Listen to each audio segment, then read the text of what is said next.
Hello, everyone. Welcome to the Honey Flow Talk Show. Hope you guys are all doing really, really well. Welcome, Facebook and YouTube as well. We're here on Twitch and, of course, live on Facebook and YouTube under DJ Honey Flow. So feel free to hit the follow tab, subscribe. That would help a streamer like me out as well to listen to, everyone we're interviewing and the talk shows.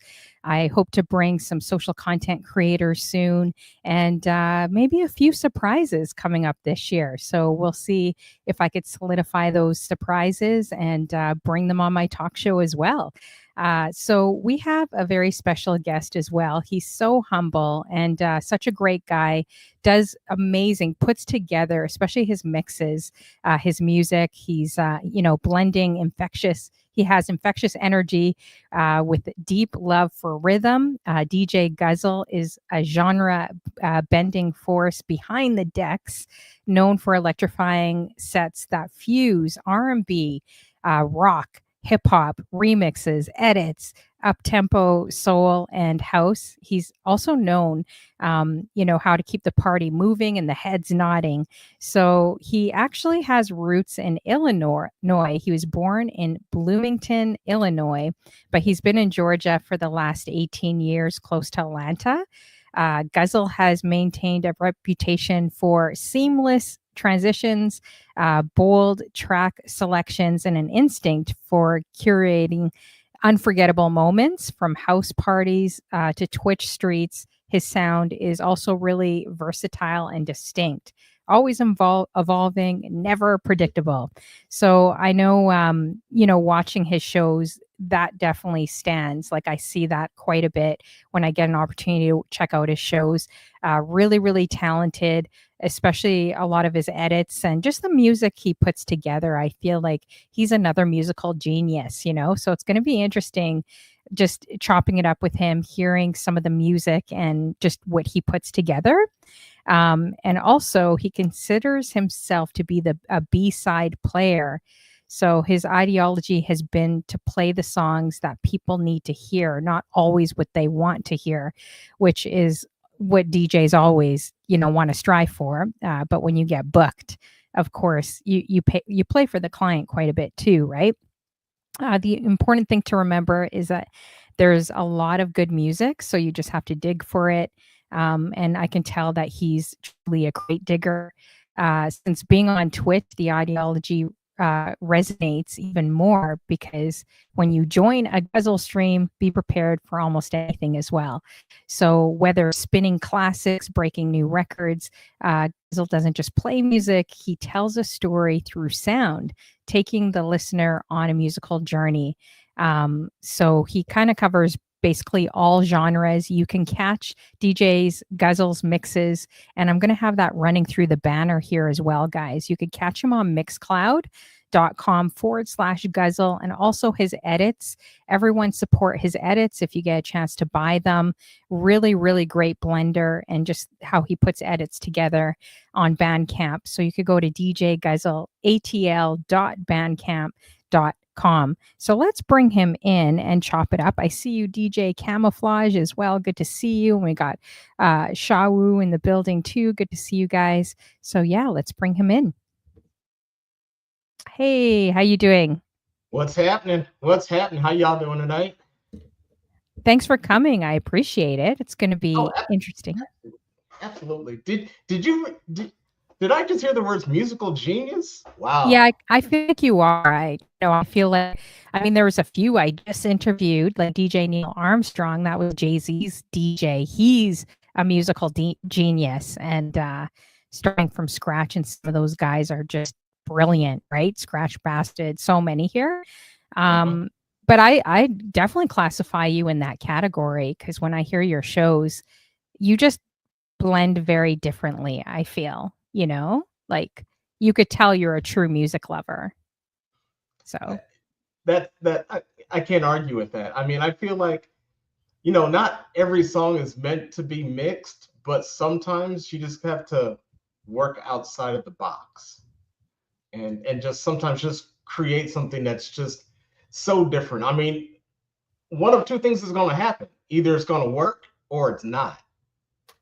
And, you have people around you, that'll tell you like, hey, that was a great idea, and maybe it should have just stayed an idea. You know? But I mean, but wow, thank you for the compliments.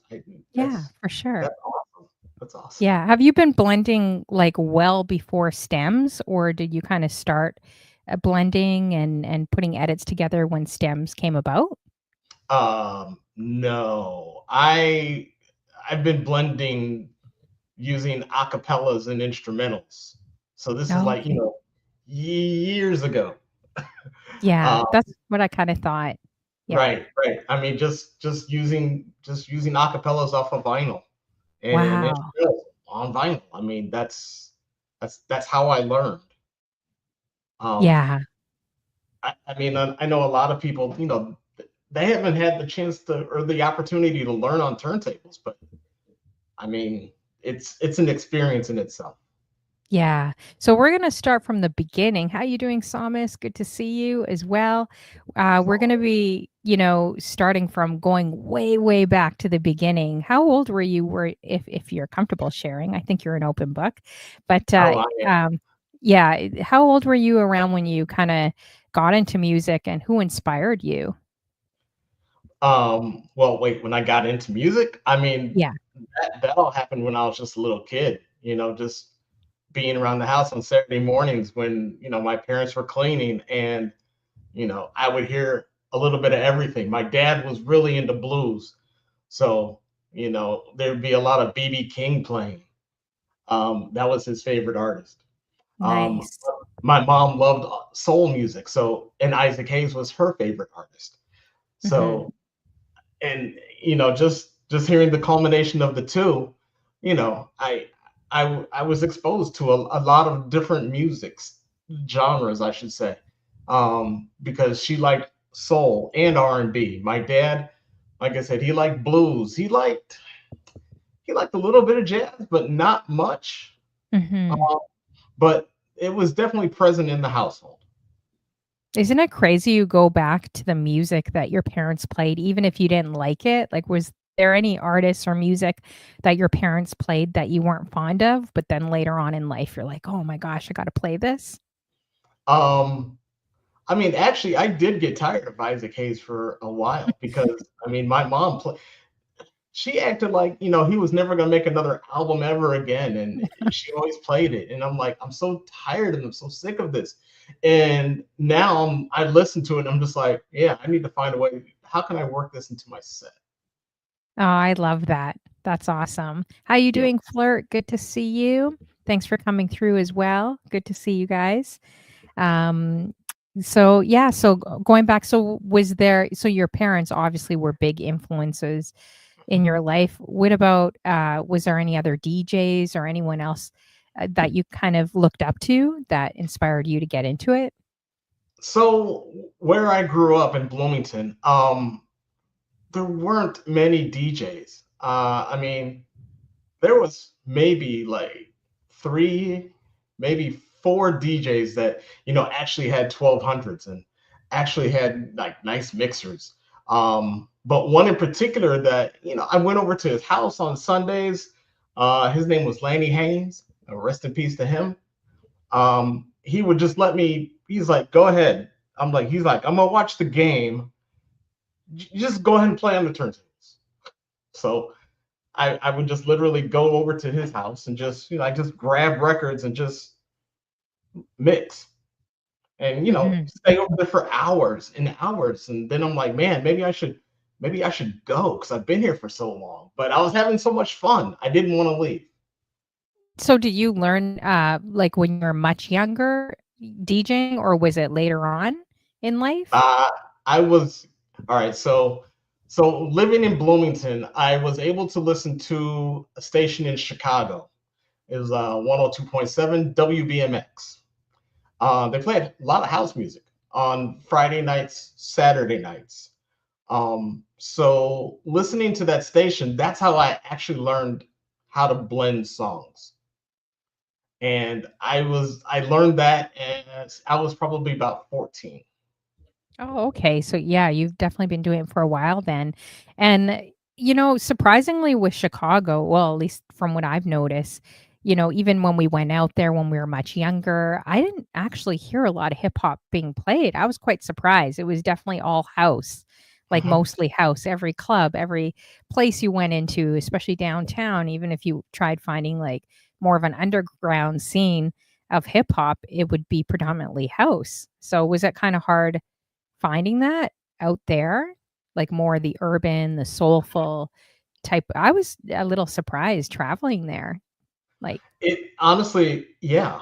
I mean, because the radio stations, I mean, in Bloomington, of course, there was no such thing as urban radio. mhm, The only I don't even want to call them urban stations. The only urban programming took place on campus at Illinois State University. Um, there was a DJ there who had, I think he had like a 2 hour slot where he was able to play whatever he wanted to play. And really, that was it. Everything else was like pop music. So being exposed to house music initially, I mean, that just opened my eyes to like, wow, what is this? I'm loving this because when you hear the infectious drum, just the kick, just and you just hear the other elements coming with it, it was just phenomenal. I mean, coming from just listening to Casey Kasem's American Top 40 to, hey, I'm listening to like Jesse Saunders and a bunch of other house artists. I mean, it was dope. It was really dope. nice. That's interesting. So, what was it kind of like growing up in Bloomington, like Illinois? What was it like compared to Atlanta then? it it would be considered a culture shock. The diversity in Bloomington was not there at the time. I don't. I mean, actually, it's not there. I mean, it's kind of there, but not really so much. Mhm. Um, the diversity piece is huge. I mean, because it's like when you're a minority, literally, amongst a bunch of people, it's kind of like, you know, how do I act? Do I act this way or do I act this way? If I act this way, they may not accept me. They might be scared of me because I'm not acting like them.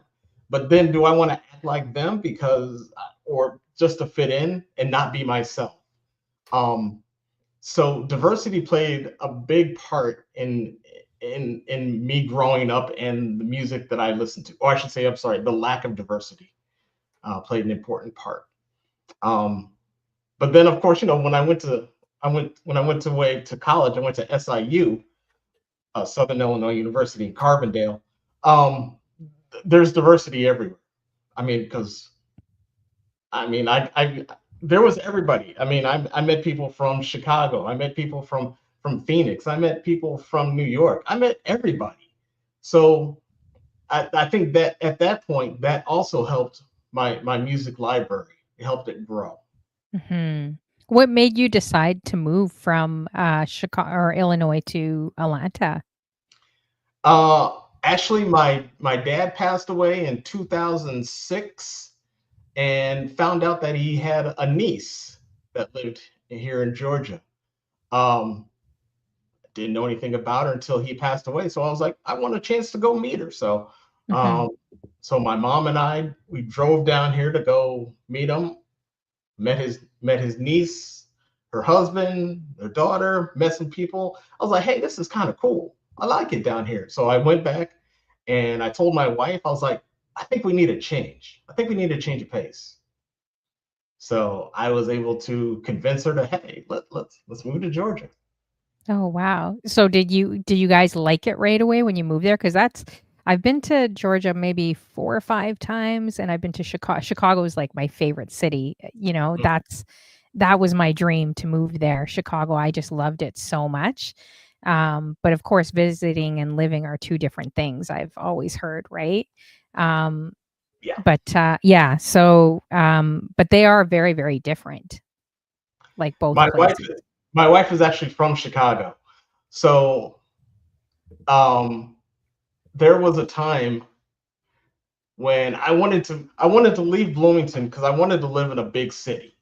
So Hmm. I asked her, I was like, can Chicago was the closest largest city to us. St. Louis was like 3 hours away. Chicago was only an hour and a half away. So I was like, hey, can we move to Chicago just so I could experience that? And we did. We lived there for about 4 years. I mean, she probably wasn't as happy, but Hmm. it was an experience for me. Because I got to go to like the record stores. I mean, and I was telling Big Stove, I'm like, there's nothing like the smell of vinyl in an old record store. It's That's amazing. awesome. Yeah. Wow, you look like you got like some light. You got an angel shining on your head there. You're I all know. glowy. You're all glowy. The sun's I know. coming Let out. me let me. We can keep on talking. I can fix that. Sure. Isn't it supposed to be the sunset? It almost looks like the sunrise. It's so bright over there. Oh my gosh, I would love you guys to have sunlight. You don't know how deprived we are here in Toronto. There's been no sun. So, has it There. been How's really that? sunny and warm out there? Yeah, it is extremely sunny right now. It is Ah, 80 degrees. Wow, it's still coming through. It's like yeah. 80 degrees. Oh, Oh. that's where it is. Oh, is it? Yeah, it's so bright. You're looking very glowy. How you Yeah. doing, Kent Mister? Good to see you as well. Samus says, shout out to Pam for saying yes. That must be your wifey, Yes. Yes. Pam there. Okay, awesome. So, well, that's good. That's good. Always, would you guys ever decide to maybe move anywhere else, or you're pretty settled in Georgia? Um, Pam really liked Arizona. She liked Phoenix. Yeah, I'm with her too. Arizona, I think I liked Arizona better than Florida. Arizona is really nice. Right. Uh, And yeah. then we recently went to Panama City Beach, and she was like, "I really like it here. I think I could live here too." I'm like, "Hey, What about you? Are you pretty open? Like you would move? I am open. Any place warm, I'm open." Okay, that's good. Thank you so much, Kent Mister, for the resub. Appreciate you, fam.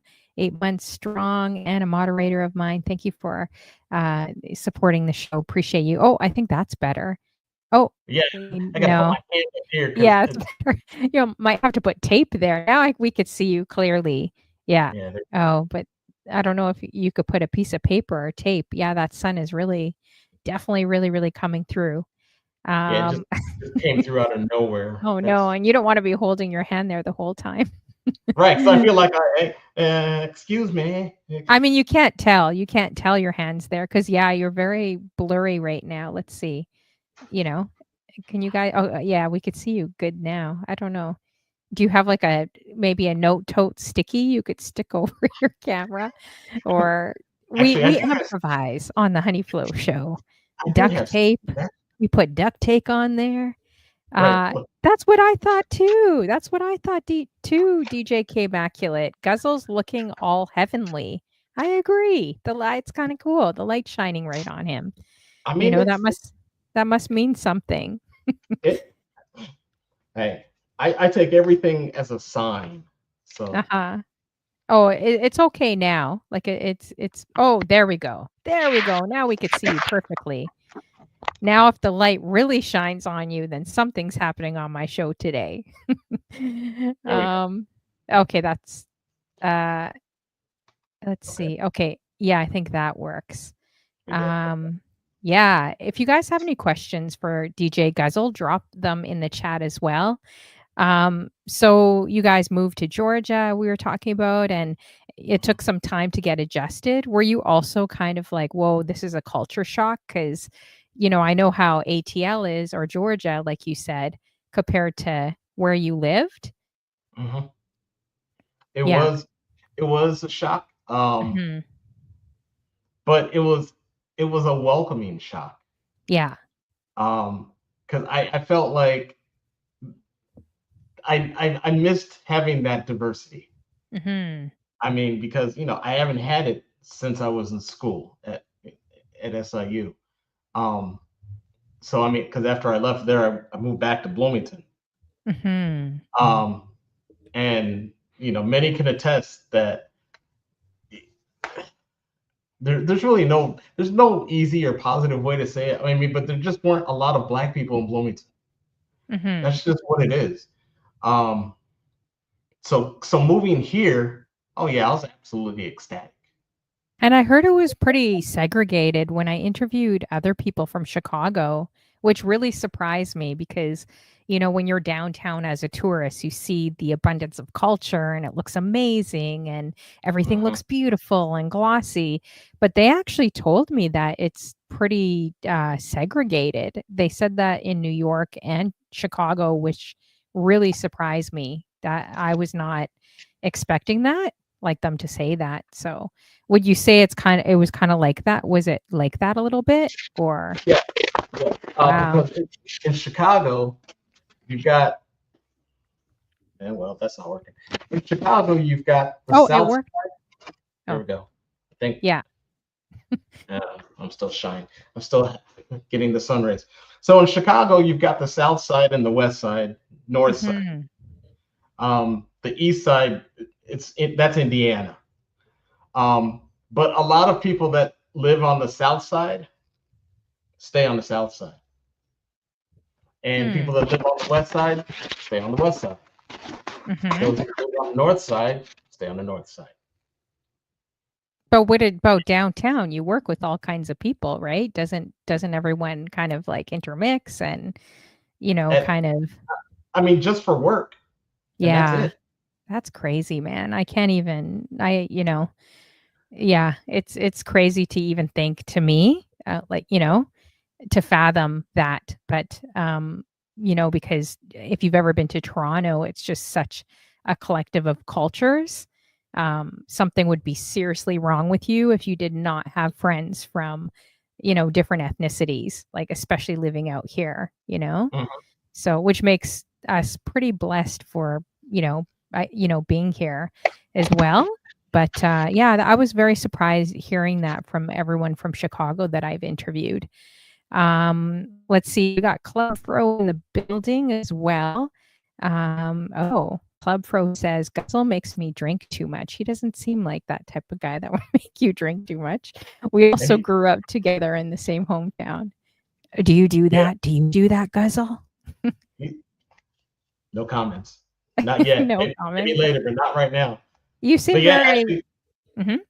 actually, Club Pro and I, we're from the same town. We went to the same high school.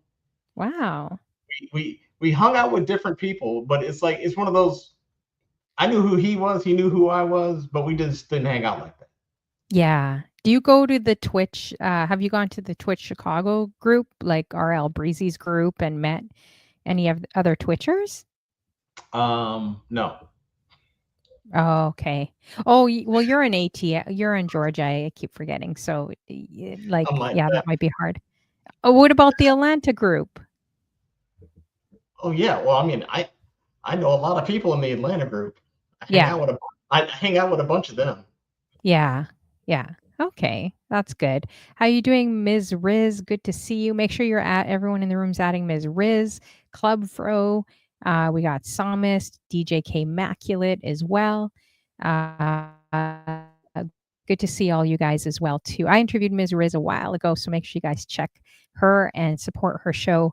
You could check our replay on YouTube as well, and K Maculate as well, and a few others.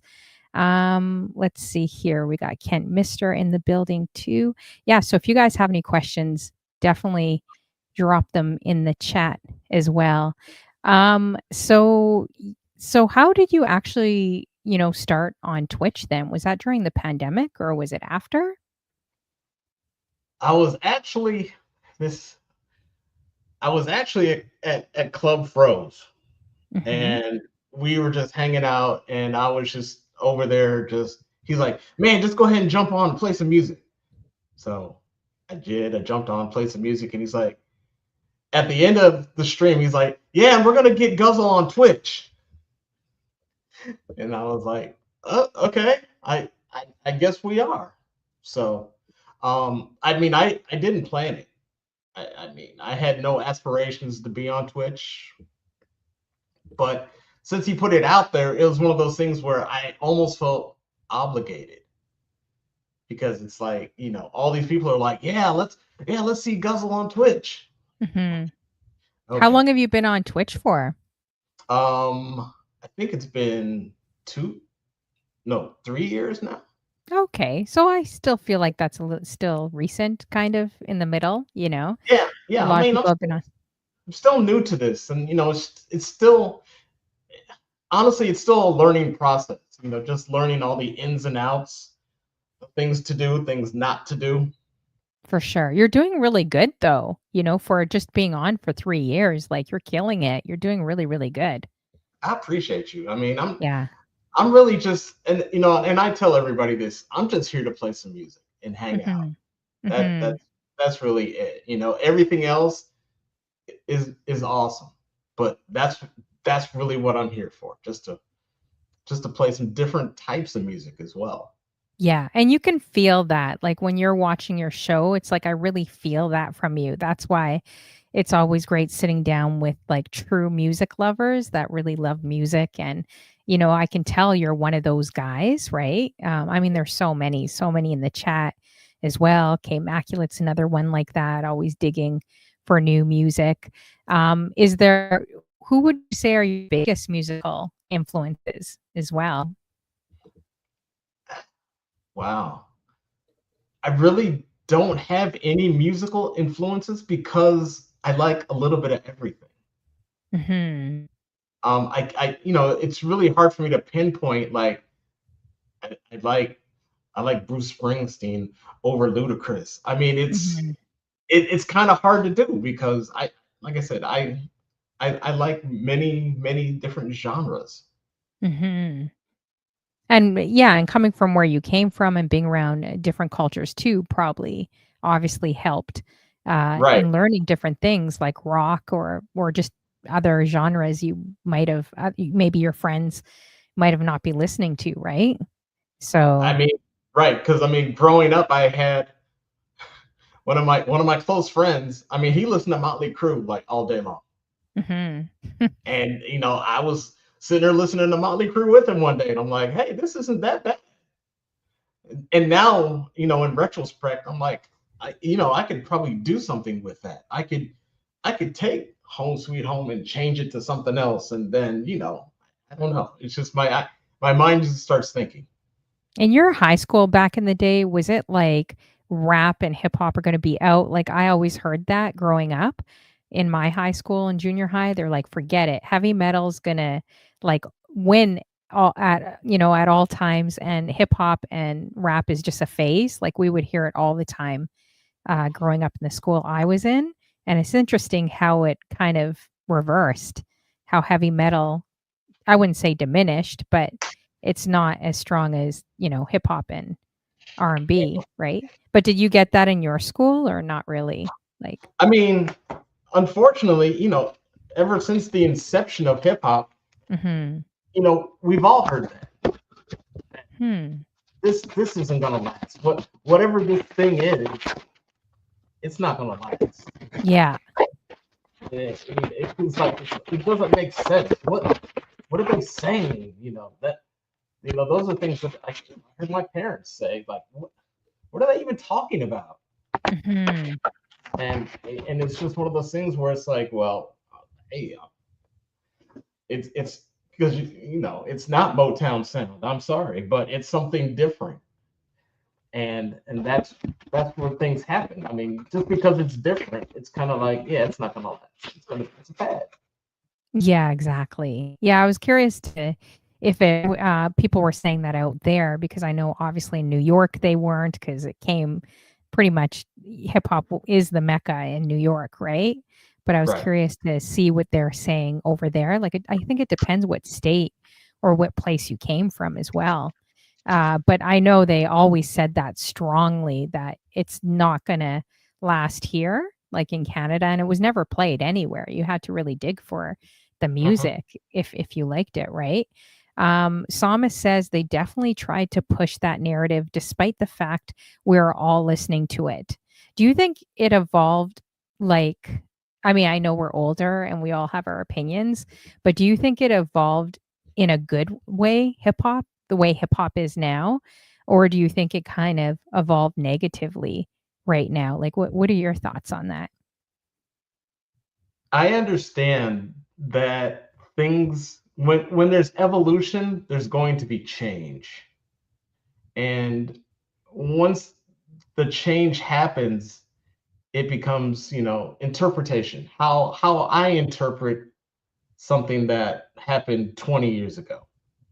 So between all the littles and all the babies, I understand this is what they think hip hop is. Hip hop and rap. Mhm. Hip hop and rap. Um, but I'm from a place where it's not, in my opinion. I mean, Mhm. just because words go together, it doesn't make sense. And then, then we have mumble rap. It's a whole nother issue. But I understand why they do what they do, because it's like we Mhm. don't want to make music that our parents made or our parents liked. Um, Mhm. we want to do something different, and we want to put our spin on it. So, even it's like even when making music, yeah, I'll go back and listen to some old records and try to sample some different sounds, but then at the same time I want to create my own sound. Mhm.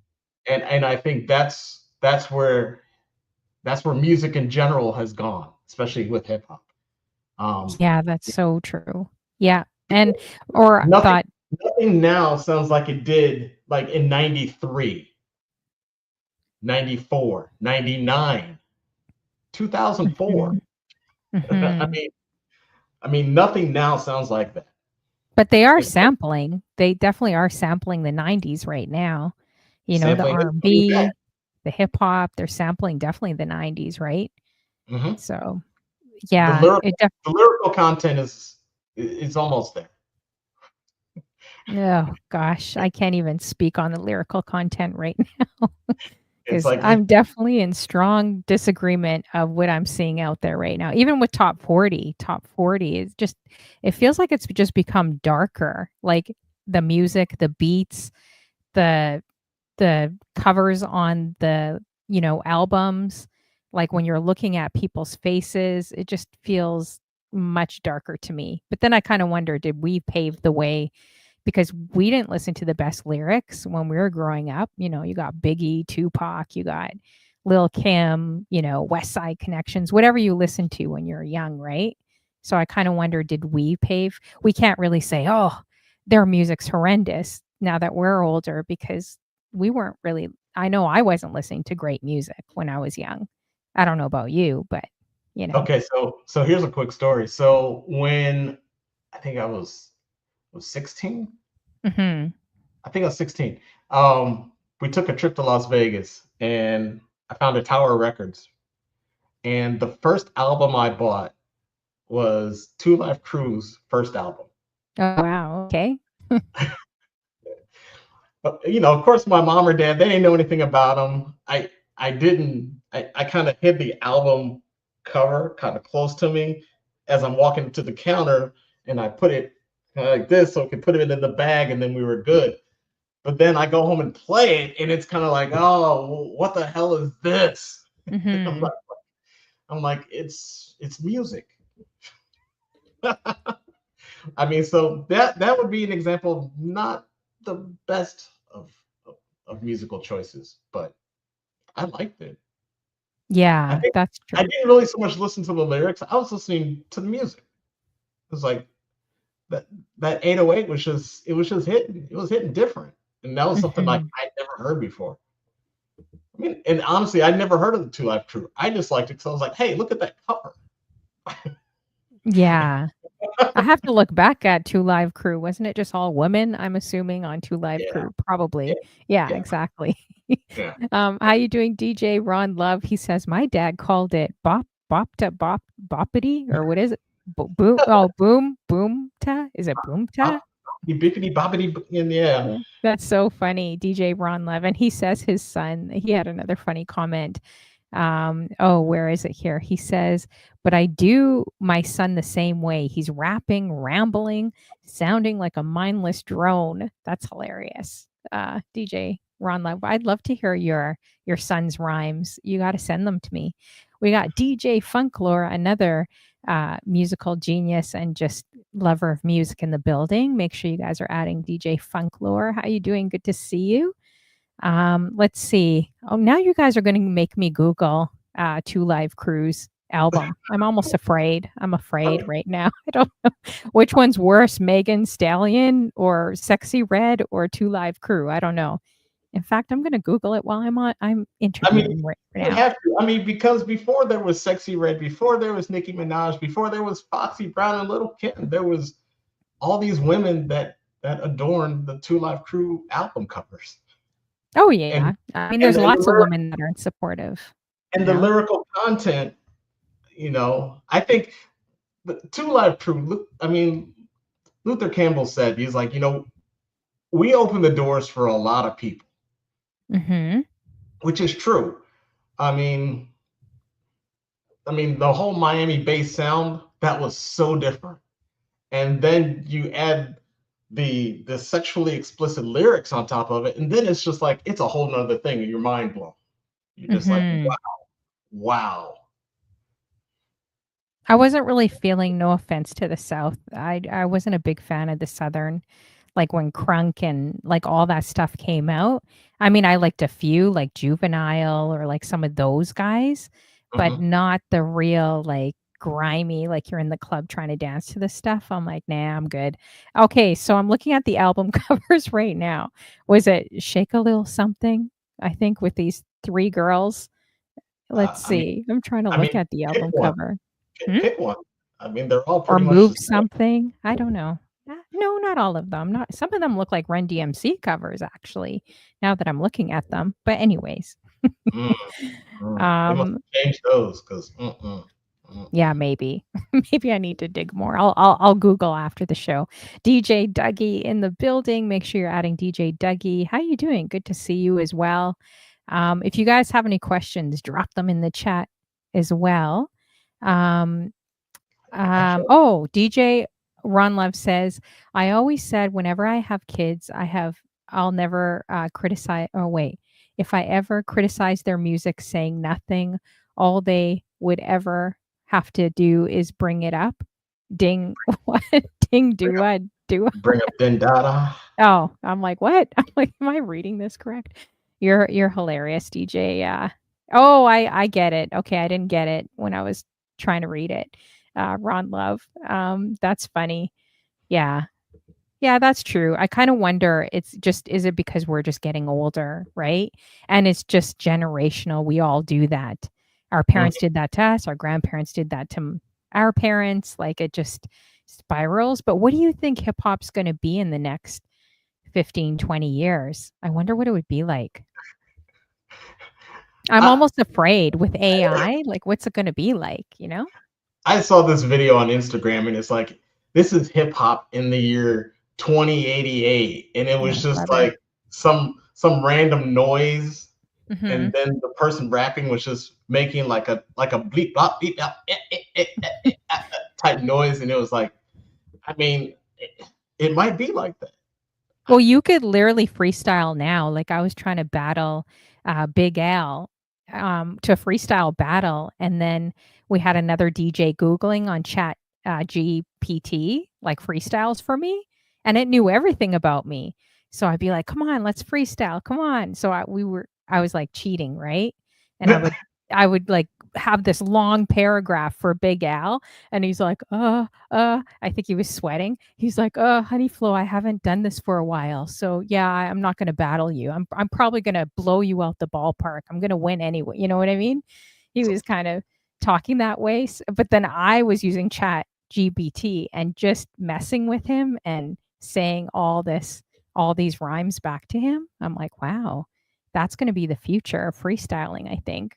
So you were in battle rap mode, Yeah, but I cheated, you know. but you cheated. I mean, hey, Yeah. We got London Michelle in the building. Good to see you as well. Yeah, so drop it in the chat if you guys got any questions. So, out of all the genres, I know there's so many genres, probably over 20 or 40 we could think of. But do you have any favorite genres you like to mix and why? Like, say if you could pick out a few. All right. So if I had to pick a few, I would say, I would say hip hop and R&B. So that's two. Mhm. And yeah, and I am partial to house music.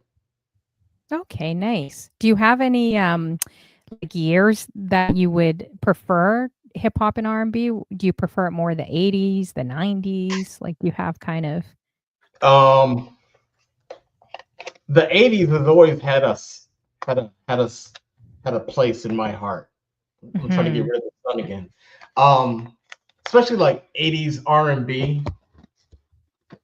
It's always had a place because I mean,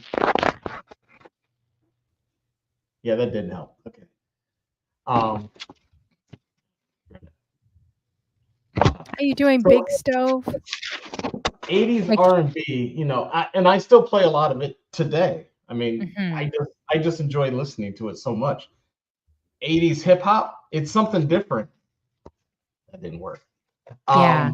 But I do like 80s hip hop, but if I play hip hop, I play more 90s because Yeah. that's what I like. I find 80s hip hop hard to mix cuz they don't stop talking. Like they don't even breathe. It's just like boom Yeah. boom boom like constant. I'm like, how in the world am I going to put this next song in here, you know?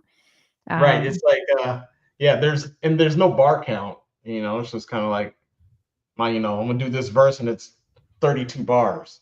mhm. Or I'm sorry, it'd be like 33 bars because they're never even. Yeah, exactly. How you doing, Big Stove? Make sure everyone in the room is adding Mr. Big Stove in the building. We In the also got the man, DJ Reggie Ward. DJ Reggie Ward. He's got really amazing edits too on Bandcamp. So make sure you guys are supporting him along with DJ Guzl. You guys are killing it with the edits. Like, Reggie Reggie Ward has he he's has a got really Method Man edit that was just phenomenal. good. I played it on my stream one night when he was in the room. He popped up and I was like, oh, perfect timing. Reggie's here. So I'm like, yeah, let me do this real quick. And I mean that the mix, it's dope. I really like it. Wow, the sun just really got bad. You guys should make some edits together. I think that would be dope because he's really, really good at making them, and so are you. You know? I don't play well with other kids in the sandbox. Oh, you don't? But he's not a kid, Reggie Ward. Reggie Ward's a grown man. Grown man. I think he I might like that. yeah, I mean I like collaborations because that's not gonna work. I like collaborating because you get different ideas. Oh hell, that's That's even worse. true.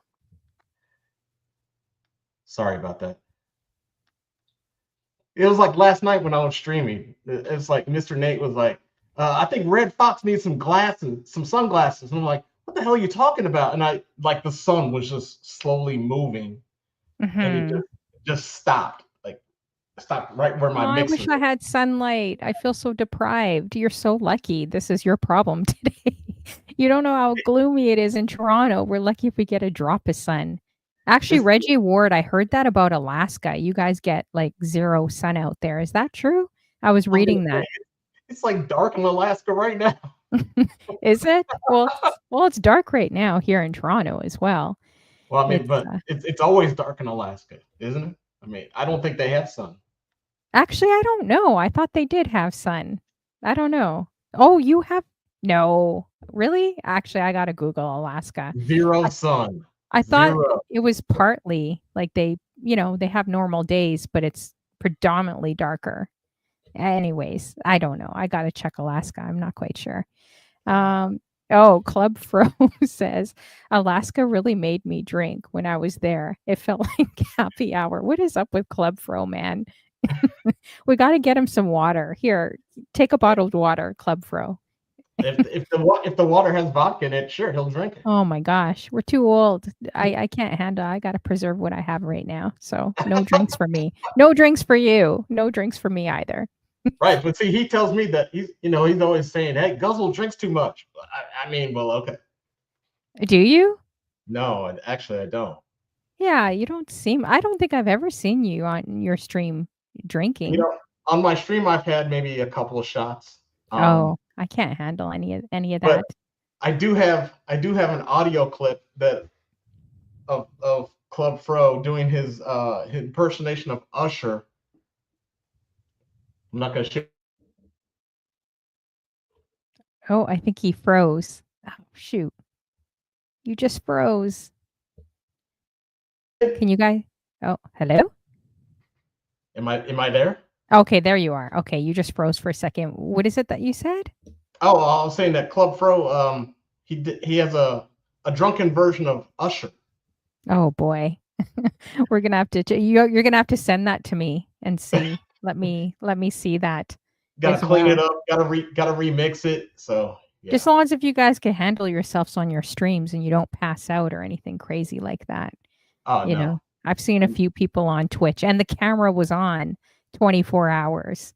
Like you couldn't get that camera off, which is unfortunate. But anyways, um That's so hilarious. okay, do you remember your very first gig like playing out? Um. So I, this was kind of funny too. So the very first time it was a house party, Mhm. and it was for a friend of mine, and they were just like show up at this address, and we'll get a party going. So the party's going, everything's great. The police show up because I'm thinking that the house that we're at, somebody there owns this house. Oh no. Oh my goodness. So I later found out that the house was it already been sold, and the person who used to live there was throwing the party. That is insane.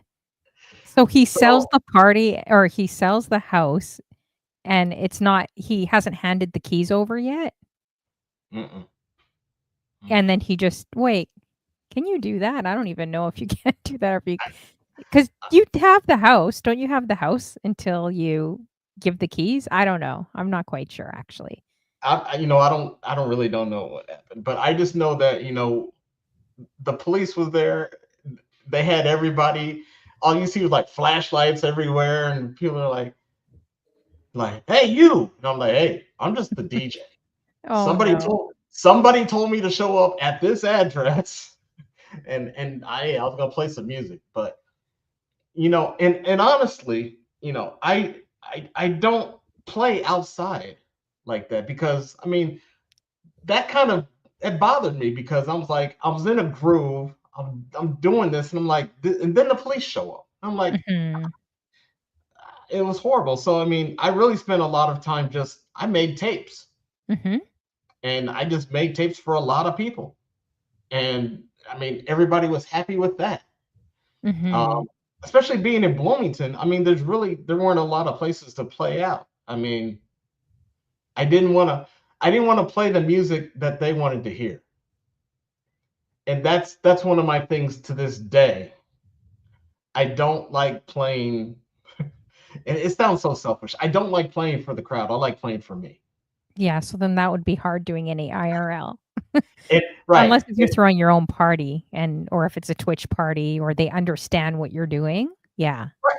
Right. I Yeah. mean, it, and I mean it's just like I know a lot of people, that they go out and they play, they have good experiences. Some have bad experiences, dealing with, you know, the drunk people or the people going, "Hey, play this song. I want to hear this song."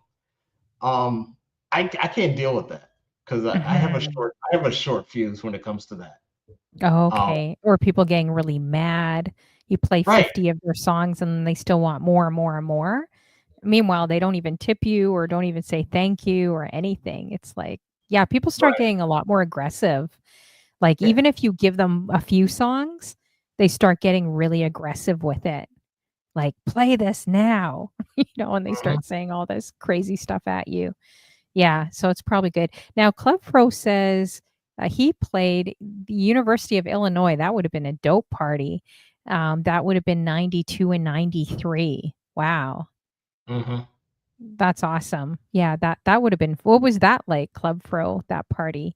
DJ Funklore said you had a moving out party. What they called it, a moving out party. Uh, Literally, that's what it was to me. And it didn't even dawn on me that like there's no furniture in here. I'm like maybe they moved the furniture out somewhere. I really mhm. maybe I didn't know and I didn't care because I was just there to play some music and just Yeah. have fun. Funklore But is like, "I need to hire Guzl to be my interface with peeps." Yeah, so maybe you gotta do that. Do you have, like, a memorable gig, or if it wasn't a gig playing out, like, any time that you produce music or even streaming online, like, anything memorable that came up for you? so music production, I mean, I dabble. I consider it a hobby. Um, but yeah, I mean, music production. I've worked with quite a few artists. I worked with one artist in the UK. I don't know if he's still rapping or not. I worked with an artist from Mexico, which was interesting.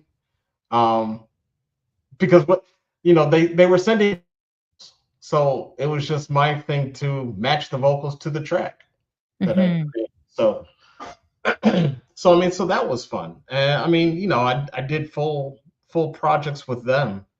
Um, but it was just one of those things where you're just taking what you learned by blending songs and just producing music. It's all the same, pretty much. Mhm.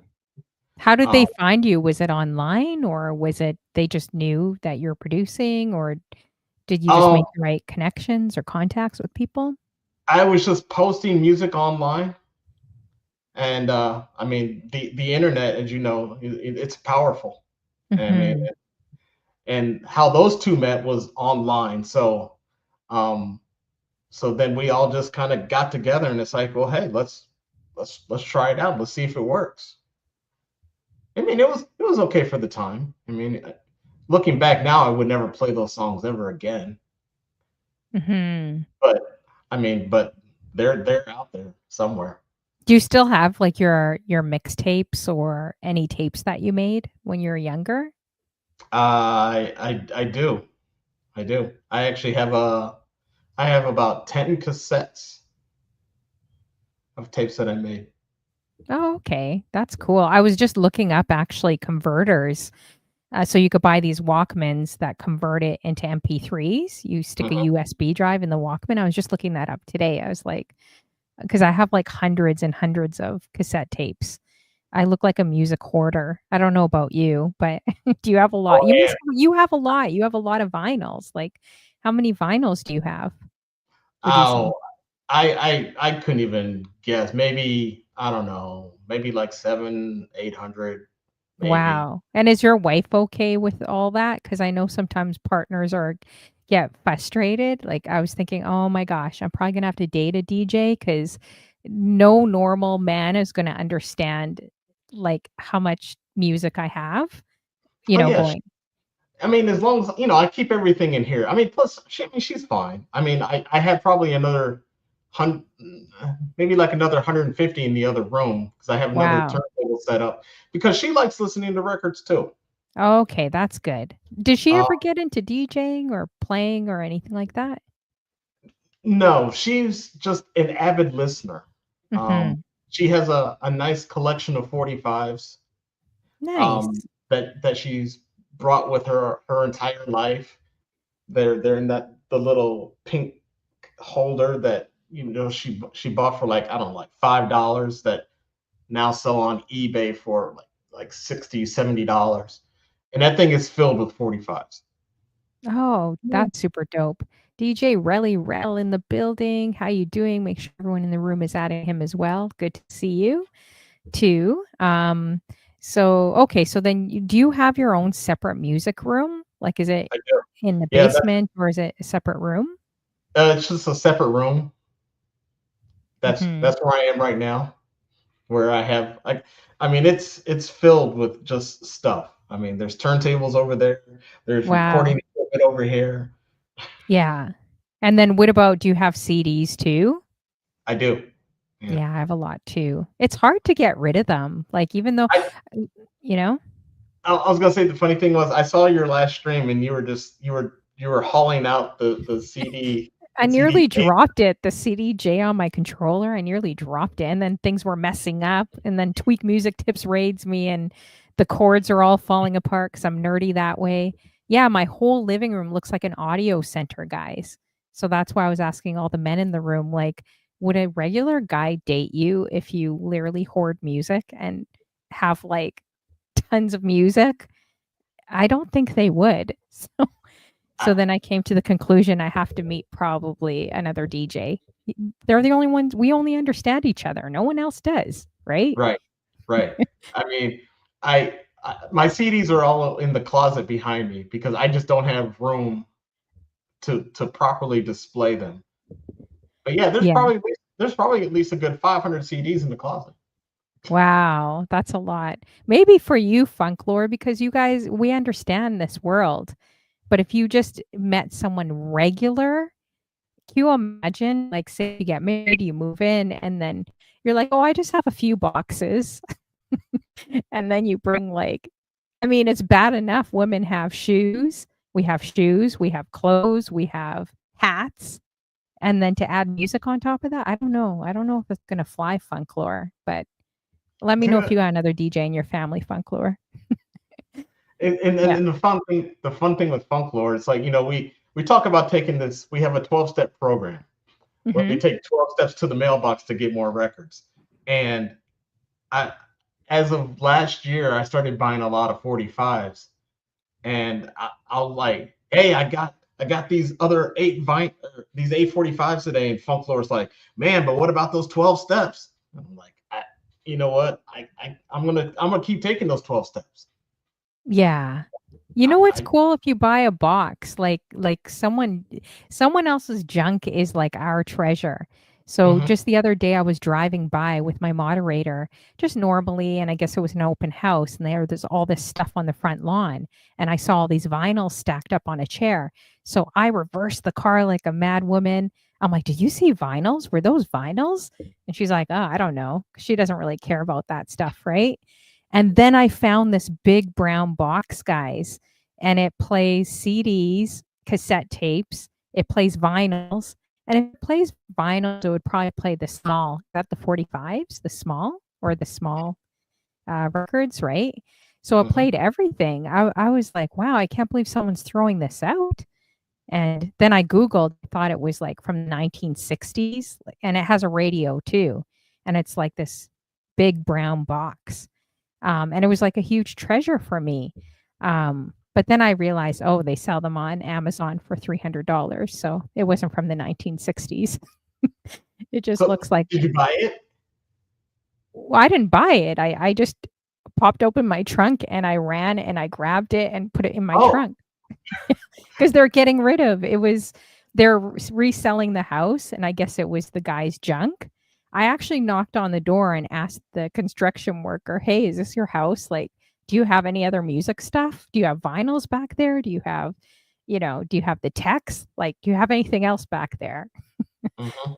And he looked at me crazy. He's like, "No, it was from someone else. Like, you could have it."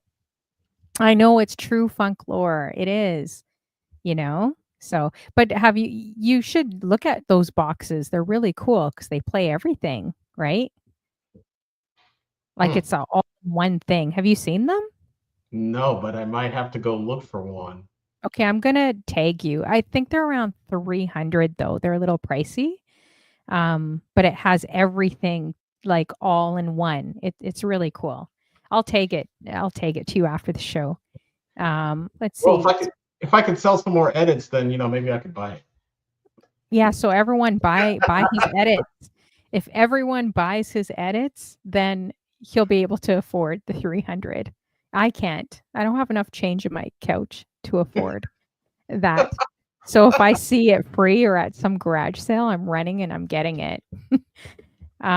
Let's see. Okay, so Big Stove says in my day they used to have a 19-inch TV television screens in them. Oh man. Funklore's like DJ Honey Heist. It's true. It's true if I see any music stuff. How you doing, Lawanda? Good to see you as well. Make sure everyone's adding her. Good to see you. So don't you guys have questions? I'm sure you guys have some interesting questions for him. Drop them in the chat. Let me know if you have a question and I'll be sure to catch it. Let's see. Do you remember like your worst gig or experience maybe streaming? Oh, I was gonna say there was another time when I did play out. I was it was at a skating rink. Mhm. I I was, I was all set, had my records picked out, I was ready to go. Something was wrong with the needles. Mhm. Um, I don't know, I don't know, but every record I played, it skipped, Oh no. like every record, That's and brutal. people are coming around like coming to DJ booth, like if you can't play it, take it off, and I'm just like, look, stop hollering at me. Yeah, like obviously you're trying to fix it. I don't know how people don't understand that, you know? I'm like, stop hollering at me. I mean, and I understand, because skating, that's a serious thing. Mhm. People take that very seriously, and I get that. Um, but that was the worst experience ever, and I think that's why I'm like, yeah, I just want to sit in my room and make tapes. Oh man. Yeah, but don't let that stop you because you play great music. I feel like you should be out playing, like playing more if you want to. I mean, I probably could. I mean, Of I course you probably, can. I probably could. Heck, if Um, I could do it, anyone can do it. Of course you can do it. I Come mean, on I now. feel like as we grow, and, as music lovers, we're able to. I can play music for them. I can play music for them. I can play music for anybody. Um, Mhm. because like you said early in my intro, it's like it's a musical journey. It's just one of those. Let's go everywhere, and let's Mhm. enjoy it. If you could like open up for anyone in the world, whether they're like living or they've passed away, like any artists that come to mind, who would that be for you? I mean, one of my favorite hip hop artists was the Notorious B.I.G. Of course. Yeah, Yeah. he was amazing. You know, he's 53. I believe it was 53 years old today. Do you Mm, guys know that? He would have wow. been 53 years old. And that's crazy. It's like That's that's so so crazy. young. It's I, so young. it here's another funny story. So me and one of my guys, we saw him in Chicago. It had Mhm. to be 93, 92, maybe 91, 91, 92, something like that. He was just coming out. And and it's like we're waiting for him to come on stage. It's all dark and everything, and like all we hear is this, oh. We're looking around like, oh, he's coming out, and all of a get, oh. He did that like four more times, and then he finally came out. And I mean, and it was an amazing show, but it was just the way he set that up, just to hear the, oh. Exactly. So I mean, crazy. I Like, mean, and it's hard to believe. It's like, wow, I saw this person on stage, and I mean, and now here we are. We're still playing their music, but I mean, they're not here. that's And amazing that you got to see him. I wish I would have seen him. That would have been amazing, you oh, know? that was a fun night. There was another show we went to. We got to see Third Base, Eric B. and Rakim, Mhm. Queen Latifah. Oh, Um, that would have and been we so were good. and we were able to go to the hotel, to the after party. And two things happened that night. It was the funniest thing. So Queen Latifah was drunk, Hmm. and there was this big throne, and she was sitting there in the throne, and she like grabbed somebody's tape, and she was like, "This is my first demo tape." Oh my goodness. And then she just like threw it on the ground, and then she kept drinking it. That was funny. That was just like, wow. I mean, they're normal people. I mean, it happens. It happens. Yeah. Well, everyone is, I guess, when you really think about it. But I was just thinking, wow, I can't believe Biggie Smalls would have been 53 today, you guys. Because when did Wow. he pass? Was he 17 years old or 18? I can't really remember. Do you know the age? If anyone knows the exact age, Yeah, the uh, exact you guys could Google when he passed. What was it like? Do you remember 24. going? I think Oh, it's was 20. he 24? I thought he was 17 or 18. Oh, I could be wrong. I could be very wrong. Yeah. Because I know Tupac, wasn't Tupac around that age? Hmm. 24-ish? Yeah, so maybe they're around the same age. Researching them, I've heard so many things though that they're supposed to work together and leave the label and actually join together. Like, I mean, I don't know if that is true, but they didn't really have a rivalry like the media projected, right? They were actually supposed to work together and kind of leave. Well, he was trying to leave Bad Boy, and that's some of the recent research I was doing, which Hmm. is a bit shocking. And then there's also a lot more that you kind of think of, like with what happened to the both of them. Right. Um, so yeah. Oh, he was 24. So Hmm. Biggie Smalls was 24, Funklore? I feel like they were a lot more mature than their age. What do you think? Like Oh even yeah. the lyrics they talked about, I think they're way above, especially Tupac. I feel like he was way above his age. Because think about it, when we're in our early 20s, what do we know about life and everything? You Uh, know? I was drinking, Mhm. just enjoying life, having a great time. I I mean, was definitely going to the party, that's for sure. actually had no worries about anything. Yeah. But it is interesting that how the media did create the East versus West. I mean, Oh, it was. yeah. Big time. I mean, it was. When I think I still have it. It was the cover of the Vibe magazine where you got Puffy and Biggie standing next to the Empire State Building, and it's kind of like if you're on the West Coast and you see this, you just your blood's gonna start boiling, and you're gonna feel a certain way when you look at that.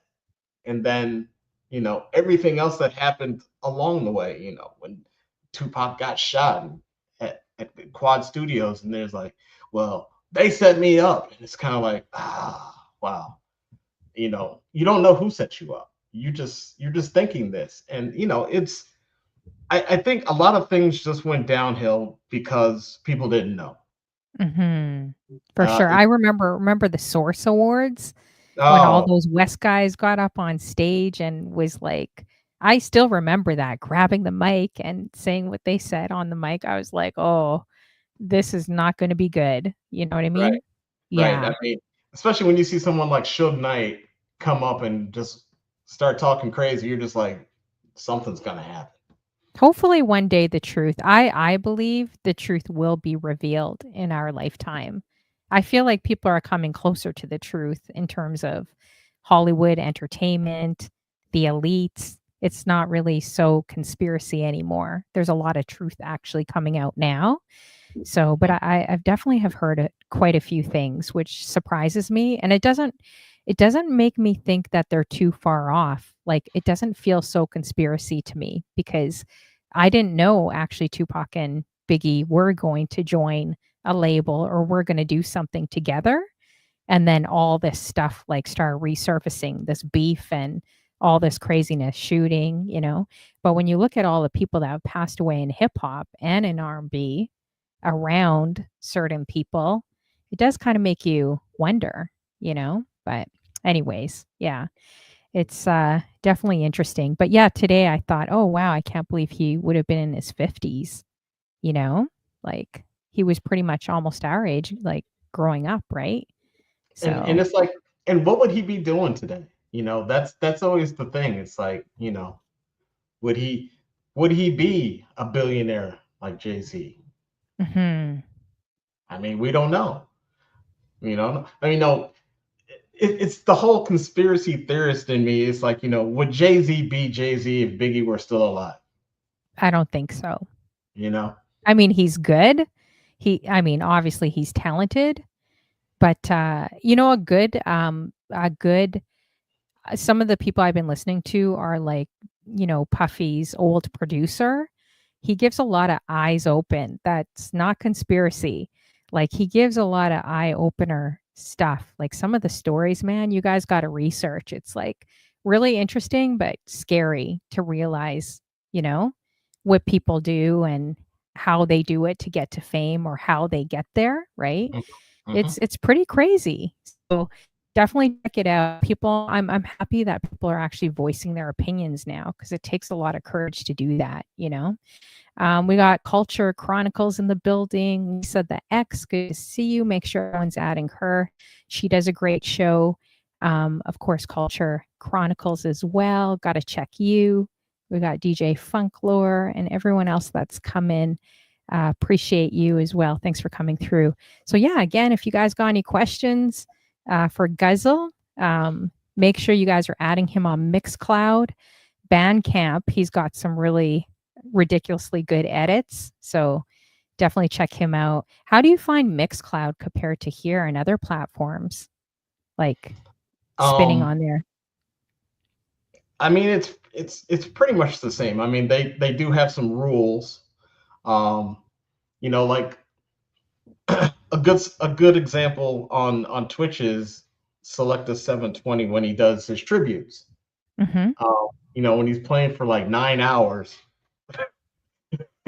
playing the same art. So you can't do that on Mixcloud. It's like you can't play two songs by the same artist on the same album, something Oh, like you that. can't. Oh, No, yeah. no.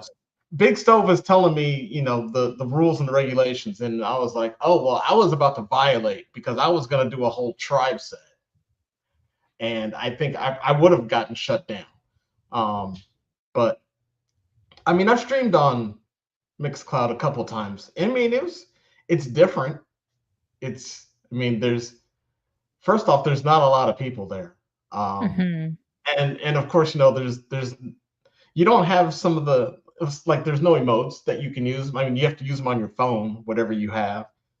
There's no moderators, and it's hard to see it. You don't see the chat on the screen like you would on Twitch. I mean, And so you can't click the viewers. So how do you know if those are really bots or if they're actual viewers? You know what I mean? I mean, there is a button that I mean, you can select viewers and it'll show you. I mean, but again, you still don't know who is who. Oh. Do you like it? Do you like it there? I mean, it was just something different. And I like doing different things. Um, Mhm. but I know that it would be hard to get a lot of people to come over to Mixcloud to just come hang out when Exactly. It would be you a know new audience. and see, and that's what I was hoping for because there's I know that people in different locations of the world, appreciate our music more than we do. Exactly. Yeah. Um, so really, that's the crowd I was catering to. Have you tried TikTok or the, Green app at all or no? I have not. I Mhm. had. I think I didn't have enough people for TikTok. Mhm. So I was like, that's too much work. Um, I know, it's so much work. I'm telling you, all these platforms. The thing that I don't like about social media, I don't know about you, but like it's the algorithms. So you think that all your content, like when you post flyers, I'm like, what's the point of even posting flyers? No one sees it, right? If you mhm, look on Instagram, now that Facebook owns Instagram, only 2% of your content is out there to all your friends. But back in the day, your followers would see, but now it's pretty much invisible. Like if you're not interacting with people on Instagram, TikTok's better, but like Facebook, if you're just posting and leaving, you're not clicking on people's profiles, talking to them, interacting, then they'll never see your content.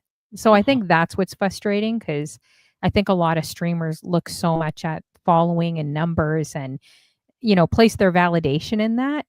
But you know, a lot of people I've interviewed too, it's a bit of luck, right? Hmm. When I mean, they're talented, like Jay Chalet, when I interviewed her, she's super crazy, ridiculously talented, killing it in Atlanta with the arenas. Like, she's amazing, right? But one of her videos went to 12 million people and it just like spiraled, right? And then before you know it, she was up to like over a million people on Facebook. Hmm. But regardless, I knew that girl would I knew she would get there, like, even when she was just starting out, I just knew it. She has that magic touch. She's definitely a TV personality. Like, she's a true influencer, right? And a great DJ. Hmm. Um, but I feel like the algorithms can be, uh, a bit frustrating. How do you feel about that too? Like, did you know it only goes to 2% of your I audience? I didn't realize it was 2%. I knew it was low. Yeah. Um, I mean, but it's one of those things where it's like I still do it. It's like, I will post a schedule, like my Mhm. weekly schedule. I know not many people will see it. I know this, Yeah. but I mean I still do it.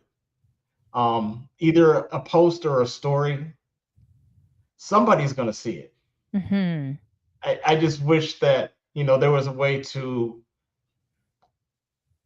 combat the algorithm and Hmm. and make it so that everybody sees it. Yeah, I'm not quite sure about any of that.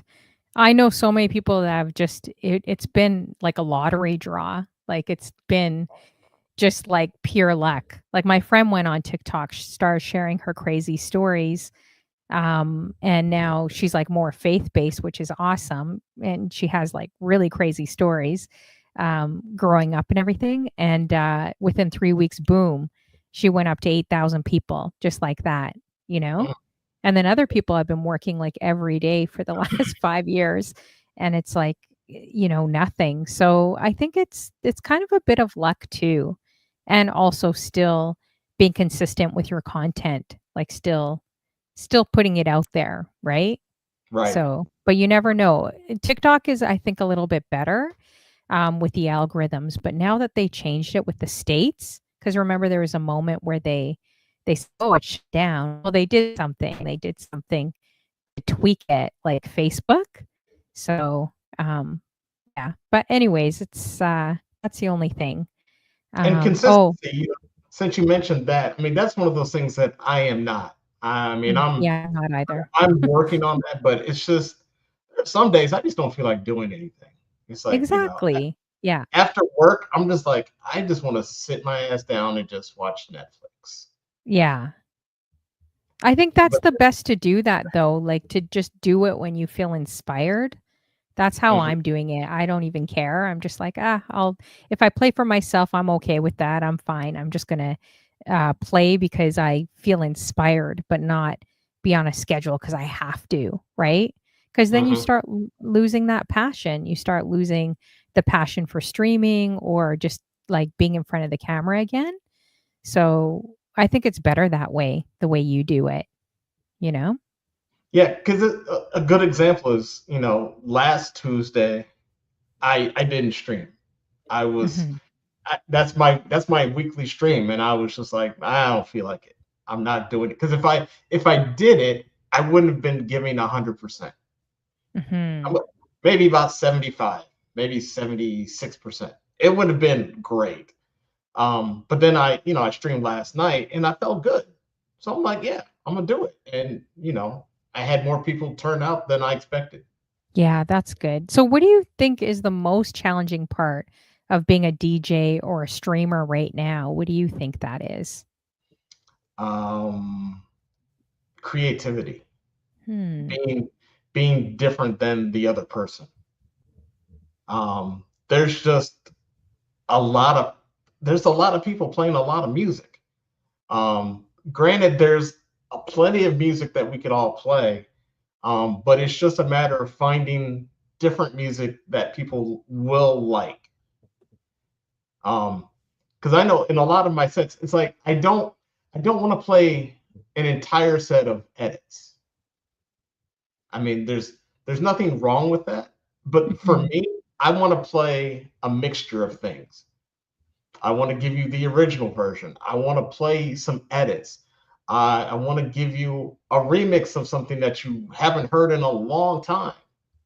I just feel that there needs to be that combination of different songs. Um, I mean, I understand, like, if you do an 80s set, and I'm gonna use Ebony ATL as my example, but Hmm. her 80s sets are just phenomenal. I mean, and Yeah. it's like I never hear the same song like every week.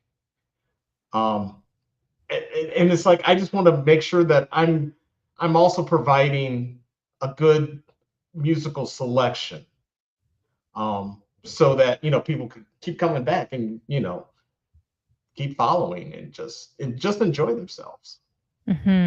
Yeah, she's amazing. I was just listening to her before we started as well. So she's a really amazing, talented DJ that's going to go so far as well. So, and her I mean, song selection, she's mixing. she's a real bully in real life, but but she's an amazing She's a DJ. gourmet chef, man, and I love seeing women do that. She slices and dices up the mushrooms on the turntables quietly. She doesn't say much on the mic, but she's Right. like a threat. Like it's like a chef, being in front of those turntables, slicing and dicing the mushrooms Mm-hmm. on the Mm-hmm. tables. Like she really, that's what I like. I love watching her when she does that. 'Cause it's like she's like, "Oh, yeah, I'm quiet. I'm kind of more introverted," and then all of a sudden it's like pulling out the steak knives on you, Right. you Right. know? Yeah. Yeah. She's like, and as soon as she plays some Wu Tang or some Mob Deep, then her Oh, face yeah. changes. I don't Oh, know if yeah, you've ever yeah, yeah. noticed that. I've Yeah, seen that. Yeah. I she'll feel go into like she that needs stone to face, and it's funny. you guys gotta convince her to get into some competitions, you guys, or convince some of the ladies to get into some comps, some competitions. Would you ever do one or no? No, If I was ready, I would do one, but I'm not no, ready, I so I would probably have to practice for like 2 years just to yeah. because I don't know. For me, it's like I would get up there and be jamming, and all of a sudden, be like my timing might be off on one thing, and that would just throw off everything. I think you'd kill it with, like, an edit competition if Tweak did something like that, like something on edits, you know? That that is possible. Yeah. Maybe That, not live, maybe if you got yeah, if he came up with something where it was like, oh yeah, live. Yeah, I can. I'm still practicing that one. "Yeah, I Um, can't do it." yeah, because K Lock is telling. I one day K Lock Lock and Key Media. We were on Rebomb together, and I was like, "Hey, wouldn't it be interesting if you did a whole Rebomb of live blends?" And then he's like, "Hey, wouldn't it be interesting if we did a whole set of live blends?" And I was like, "Oh, I don't know how I got into this. I was saying you, not me." So the challenge is still out there. I still have to do a whole Rebomb set of live blends, but yeah, I haven't accepted that challenge yet. Yeah, you should do it. Why not? You should do it. So The thing is though, and it's like when you're putting together an edit. I mean, for me, I actually format it. There's an intro, there's a verse, there's a chorus, there might be a bridge, might be another chorus.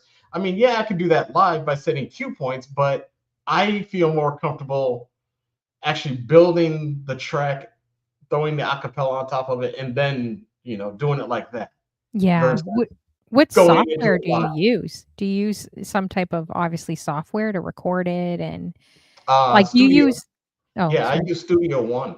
Oh. And what about stems? Wouldn't that be easier for you if you just did stems or The thing with stems and Serato is the quality is not always the best. Um, mhm, so I have different stem generators that I use to mhm. create the stems to actually work the edits. Um, I mean, I like stems in Serato when I'm streaming, but to actually do my edits, not so much. No? Oh, 'Cause okay. the ones that I like La La La AI. That one is just phenomenal. Um, Okay. that's my main go-to. Nice. Speaking of Lala, I think I saw Latina in here as well. How you doing? Latina, good to see you as well. I saw her in here, I think earlier. Um, oh, DJ Funklore, that's interesting. Yeah, he's agreeing with you. He says the quality isn't there. DJ Ron Love, who does Reboom? He says he would love to be on Reboom at least once. Is it really Rel or who That is organizes the Reboom? I can't keep up with all the that is guys. I know DJ LV. Oh, LV. Ron Yeah. Love, talk to LV or talk to his peoples. Maybe he'll get you on for Reboom. I don't know. Yeah, and Ron Love also says acapella is not great without the drums with Serato. Mhm. Interesting. Okay, Yeah, I nice. mean, and even using waves, like a wave formatted song, it's still it's not clear, sounds a little muddy. Um, Mm-hmm. but these other ones, I mean, the quality can't be beat. Um, Okay. I forgot what's the other. Oh, and I use Fader. I forgot about that one. I use that one sometimes as well. You should listen. I don't know if you've ever checked out Neil Armstrong's mixtapes. Like his tapes were the ones that got him to be like a headliner's, basically Jay-Z's headliner DJ.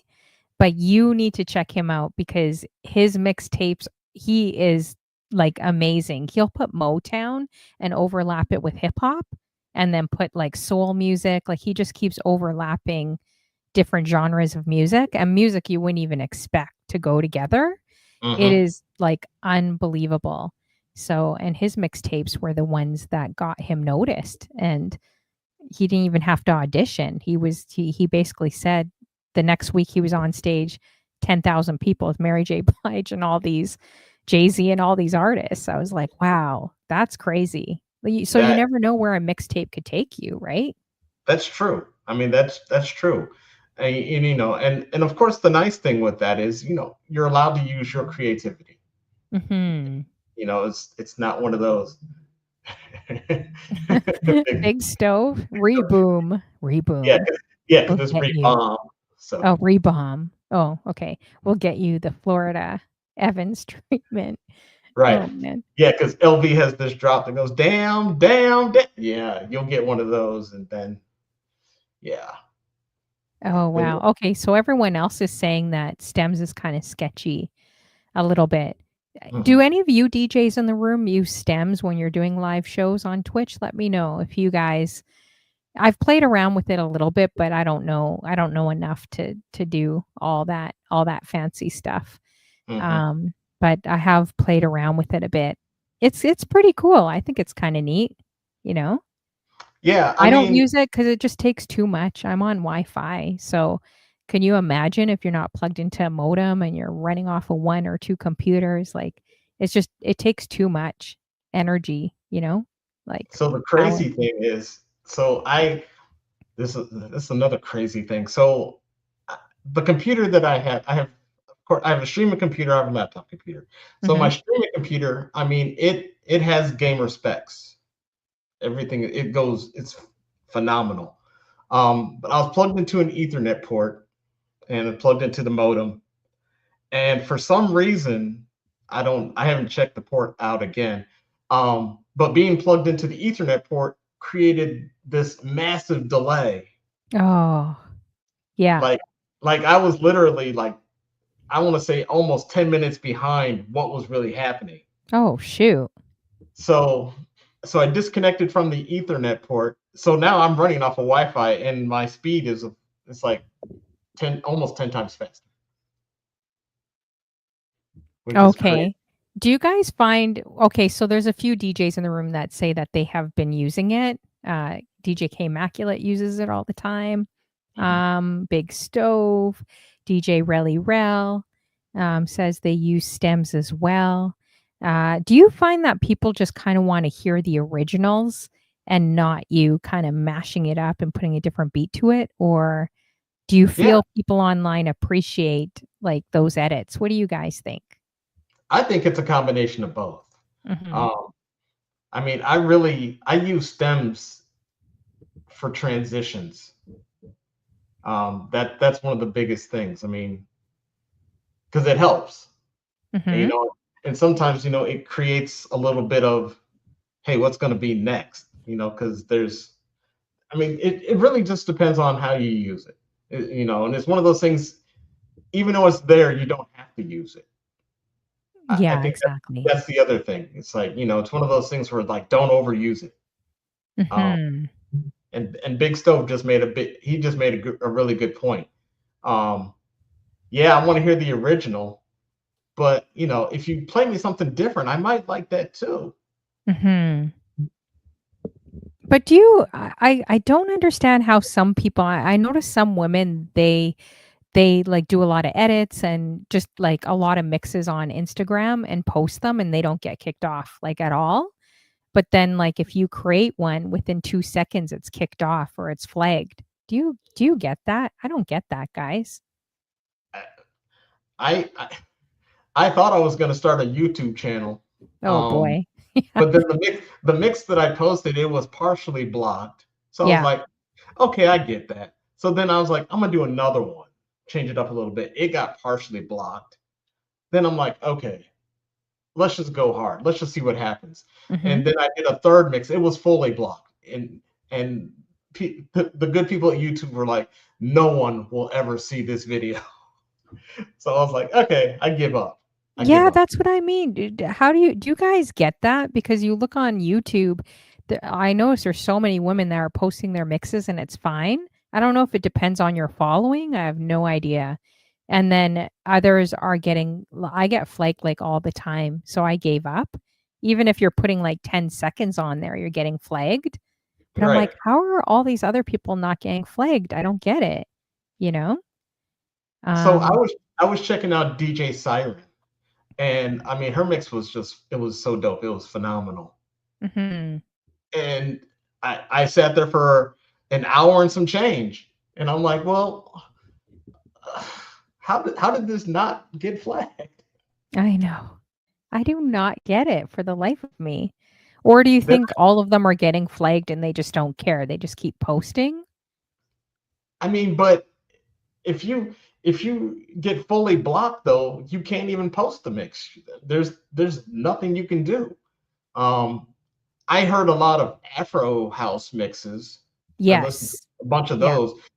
They don't get flagged, and Like I'm I was like, well, wondering maybe jazz, yeah, reggae, dance hall, Afro beat, maybe like soca, like some of the genre you mentioned.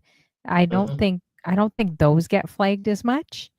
But, yeah, I'm not sure. So DJ Relly Rel says YouTube is all about your following. That's like every app. And if you have a lot of views because that helps YouTube. Yeah, that's probably true, you Well, know? I did not have a following because it was my first time posting a mix, so I had zero followers. So I Mhm. don't know. Maybe that helped.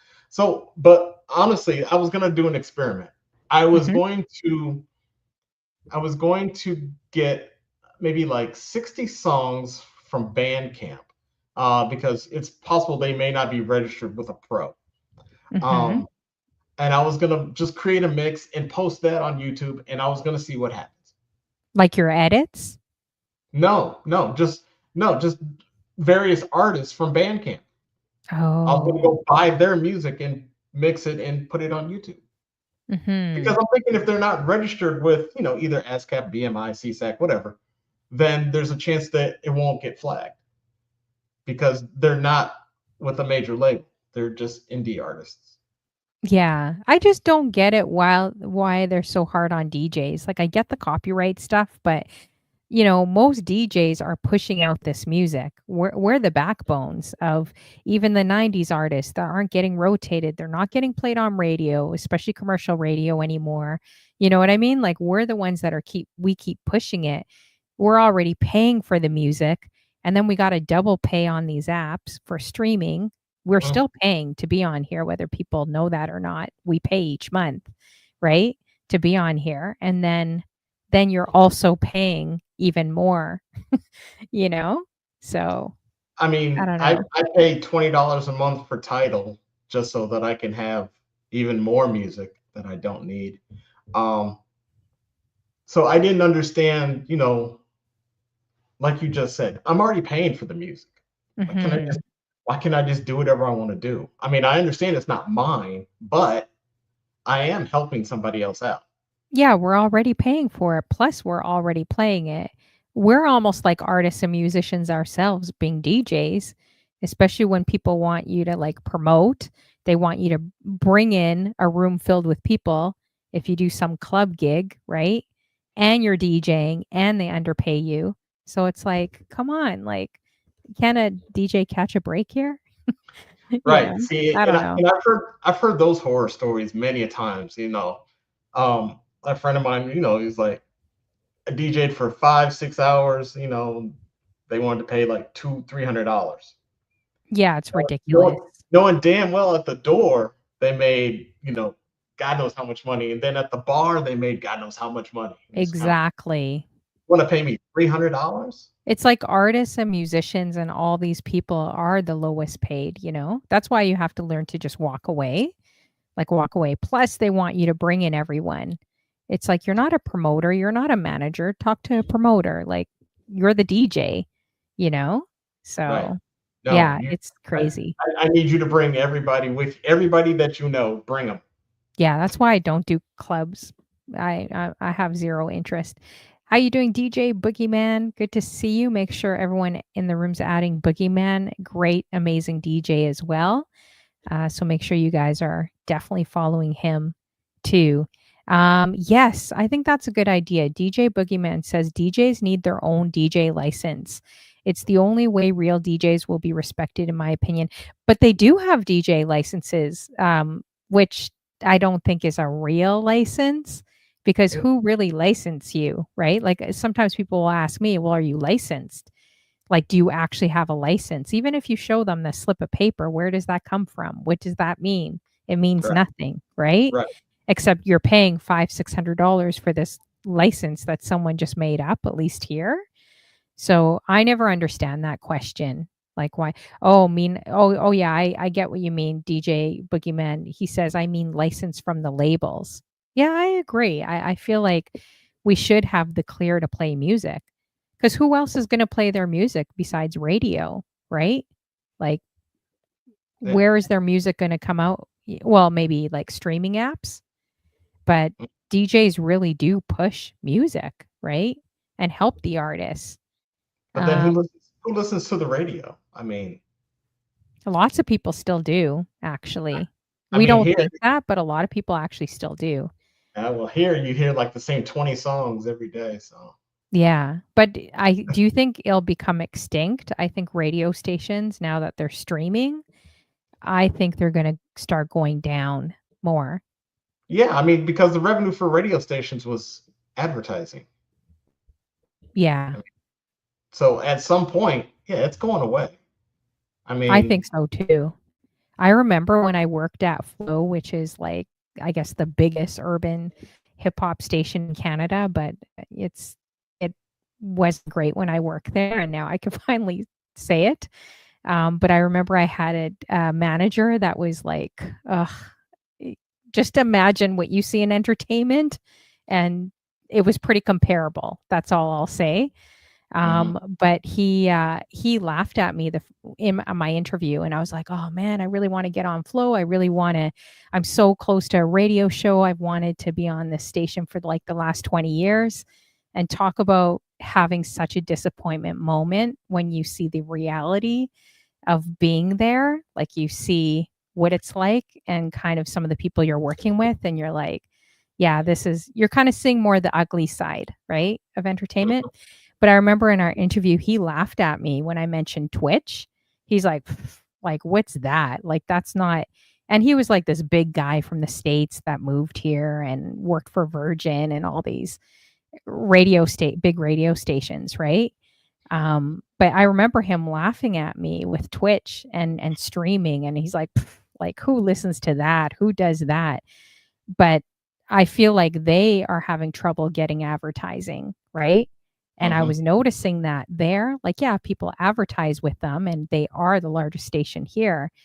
But I see a turn. I see streaming going way bigger than these radio stations. But this guy couldn't see it. He was much older and he would just kind of laugh at you and like this powerhouse kind of guy, right? Coming from radio saying it's never going to happen. But when I was there, I'm like, I see a huge turn. The numbers aren't really high like you think. People aren't listening to radio like they used to, you know?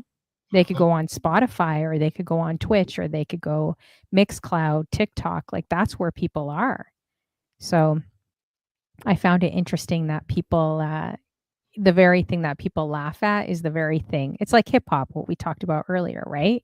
Exactly. How people used to laugh at hip hop saying it would never last and heavy metal would rule. And all of a sudden now look at it, right? Tables have reversed. I Hmm. don't know. What do you guys think about radio? Do you guys think all these radio stations are going to last or no? I I don't know. I know for me Mhm. personally, I don't like the fact that, it's been decades since I've actually listened to a radio station, but it's like Mhm. you'll hear two songs that you really didn't like, and then you'll hear like 8 minutes worth of commercials. Yes. And then you might hear another two songs that you might like them a little bit, and then you hear another 10 minutes of commercials. Mhm. I mean, I understand bills have to be paid, but at the same time, let's do better. But they need those commercials, like the advertising to pay, right? Their stations. Yeah, Exactly. I agree with you, DJ Rally Rel. That's probably the only main thing. I mean, I still listen to some of what we have here in Canada. 'Cause I come from a radio background, so I definitely listen to see what people are, playing, what they're doing. Hmm. But Twitch definitely has more creativity. It's more for music lovers. Like if radio stations were smart, they would build a channel here or MixCloud, TikTok, start building those channels here online, right? If they're smart and start streaming. Let's see. DJ Boogie says streaming is no better with their ads. Yeah, that's true because we get like 10, 20 ads in one shot. Right. Yeah, at least the video ads.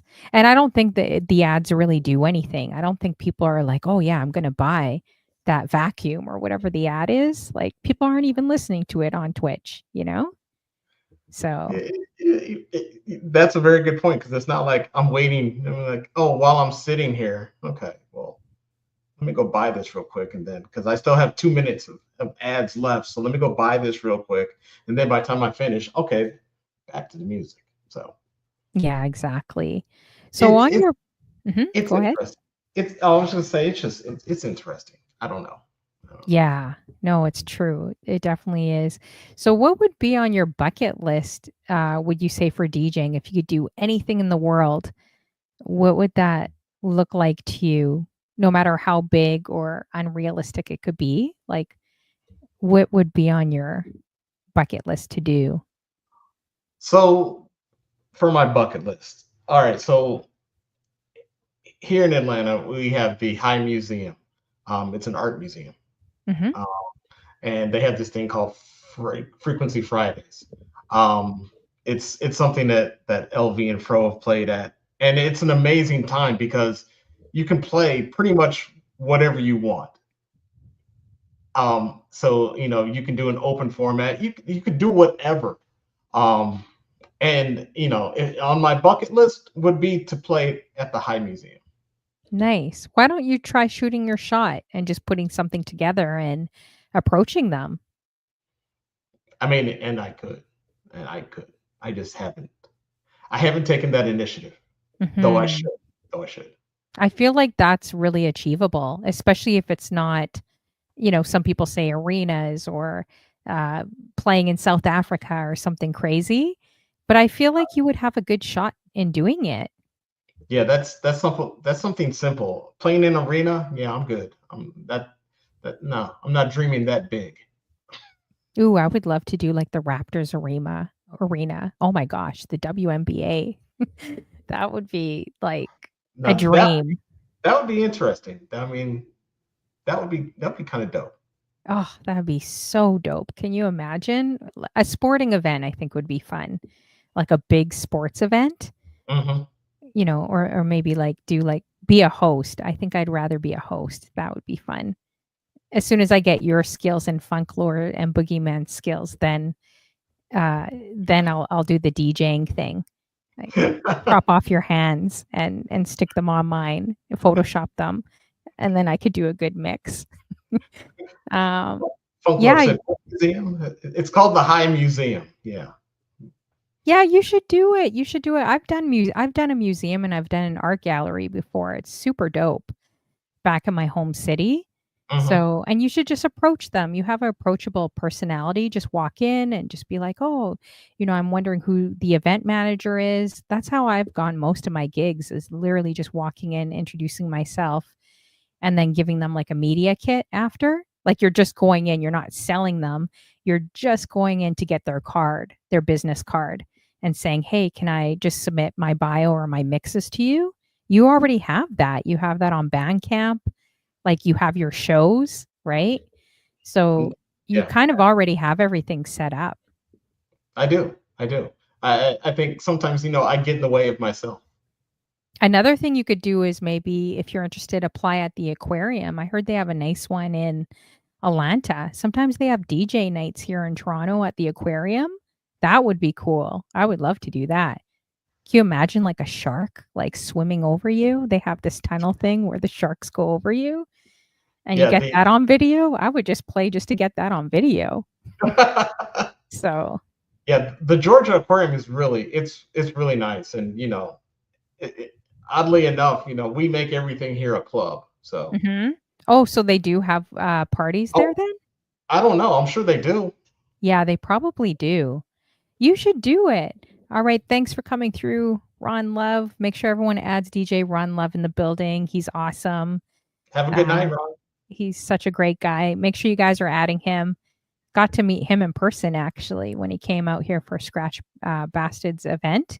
He's like a big old teddy bear, like a very tall. I felt very short next to him, but great, great, great, really awesome guy. So make sure you guys are adding him. Let's see. Funklore says Guzzle's energy is like, will there be people? Then no. That sounds like you. That's funny. Yeah, it really does. I am a people person to an extent, Yeah. and then it's like when it comes to playing music, I was like, I'm not. I'm just like, just leave me alone. Just leave me alone. I'm gonna play this. Just leave me alone. I feel like you would need to be at some lounge, like not a club, but yeah, something where it's more background music where you're not playing for people. Like maybe if they're eating or like where you could do your own thing or host your own party, right? Yeah, Because when yeah, you're out, you are going to have to, unfortunately, take those requests or play what people hear on the radio. Wait until you get Taylor Swift requests. How are you going to deal with those? no. I need a Yeah. big LED sign. Of course, that says, leave me alone, no requests. Go listen to it in your car because I know that's where you've got it on your phone. So go listen to it in the car. I feel like you could then you should host your own events too. But yeah, shoot your shot there. See what happens. Give them a mix of what you like and then a mix of what they would probably like? Oh yeah, So, absolutely, and see how you absolutely. feel. So, what's one song you secretly love but won't play in a set? And be honest. Are you Oh, really a Swifty fan? Do you really like Swifty music? yeah, no. Um, no. Um, a song that I really, really like that I wouldn't play in a set. So going back to my old roots. So I like Pat Benatar, right? Okay. So in a set, I would probably never play "Love Was a Battlefield," Interesting. but I really like that song though. I mean, when you take that song apart, it's amazing. Mhm. And I did that one day. I just stemmed out everything, and it's just the bass line was just driving, and Mhm. then then you hear then you just iso the guitar, and it's just I was just loving the whole thing, but I'm like, I can't play this in a set. How am I gonna do this? I mean, I could probably figure it out, but I just haven't Mhm. done it. But yeah, Yeah, that is one song. that's interesting. Okay. Yeah, I'm sure Yeah. you weren't expecting that one. I know. So, No, I wasn't expecting that. That's cool. I like it. Ms. Rez is like, why not? You would do a dope mix with that song. Yeah, you should try to just experiment and do different things. What about you DJs in the room, or even if you're not a DJ? Let me know if you have a secret love for a song but you wouldn't play in a set. Like what would that look like to you? Let me know. Drop it in the chat if you have any songs you could think of. Do you have any advice for like anyone trying to stream and get into DJing as well, or even producing what you do with music? Do you have any advice for them? um, I would be hypocritical to say this, but just do it. Hmm. Yeah, I mean, just take a chance. I mean, the worst thing that could happen is it could fail, or the best thing that could happen is you could have some fun. Hmm. But then, like I said, I'm hypocritical when I say that because I haven't played at the high because I haven't taken that chance. But Hmm. that's the advice I would give somebody else. Just do it. Um, I mean, because in a sense, I mean, that's what I did. I just jumped into it. I talked to a couple people and I was like, so what kind of camera should I get? Or, like, and what else do I need? So I need an interface. Oh, okay. So what else should I buy? Oh, I need lights. Okay, I need lights. All right, let me get all this stuff. I mean, the hanging around Fro it's been good and bad. I mean, he has me spending a lot of money when I started doing this because I'm like, wow, I really didn't want to spend that much on the camera, but I guess I need to, huh? So, okay, okay, and then just do it. Just do it. You'll have fun. Have you I ever mean, had any moments streaming where you wanted to give up, or no? Or is it too recent? 3 years is still a little recent too. right, right. Um, Honestly, song says, yeah, blame K-Lock. Yeah, him too. Um, on Sundays, I used to do a Sunday stream from like 10 to 12. Hmm. Um, and I really didn't get a lot of people to come through. And I was like, I need to stop Sundays. I need to figure out something else. Hmm. I didn't want to stop streaming altogether. I just wanted to stop Sundays Hmm. to figure it out, reassess, and figure it out. I mean, and I think really that's really all it is. It's about placement, like picking the time, picking the day, and just building your community going forward like that. Yeah, and every streamer, I think, whether they're large or not or medium size, like they all go through that. Like every streamer has kind of gone through that at some point, you know? Hmm. So, yeah. So then, why don't you kind of mention, I guess, your shows and when you're on? I think you said you're not really on a schedule, right? I I am and I'm not. It just depends on my mood. Hmm. But Tuesdays from 6 to whatever, we do this vibrations. So it's like it's one of those things where you never know what you're gonna get. I might play some house music. I might play some neo soul. I might play hip hop and R&B. I might play all hip hop. I might play all R&B. You never know until you get there. Uh, Hmm. I mean, I build crates like all the time, so I always have something to choose from. It's just a matter of what I want to play. Yeah, exactly. It is definitely a vibe, you know? DJ Funklore, he's like, "I might play Pat, Bennett." Yeah, you should. I think you should. You should Play the try. greatest hits. Yeah, just break them all out. Um, Exactly. Why or not? or or there was one. I think it was maybe like 3 weeks ago. Mhm. I just played some records. I just threw on some vinyl and just played some records. So you must be very organized because I looked at your vinyl collection behind you and it looks very, very like detailed, very organized. Do you have it by like genres? Do you have it alphabetically by artists? Like how do you organize? It's by genre, Mm-hmm.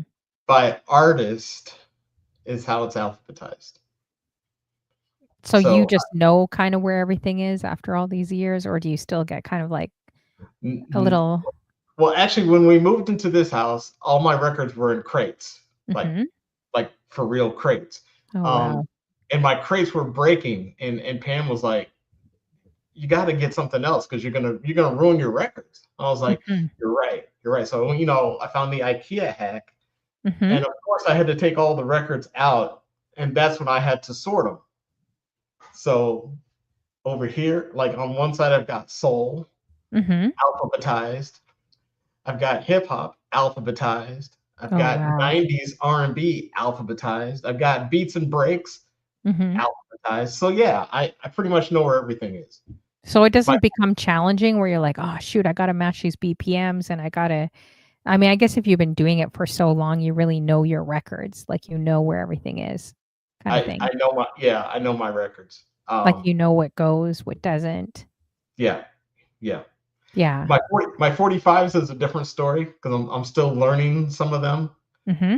But all my albums in 12 inches, yeah, I know all of those. Okay. Nice.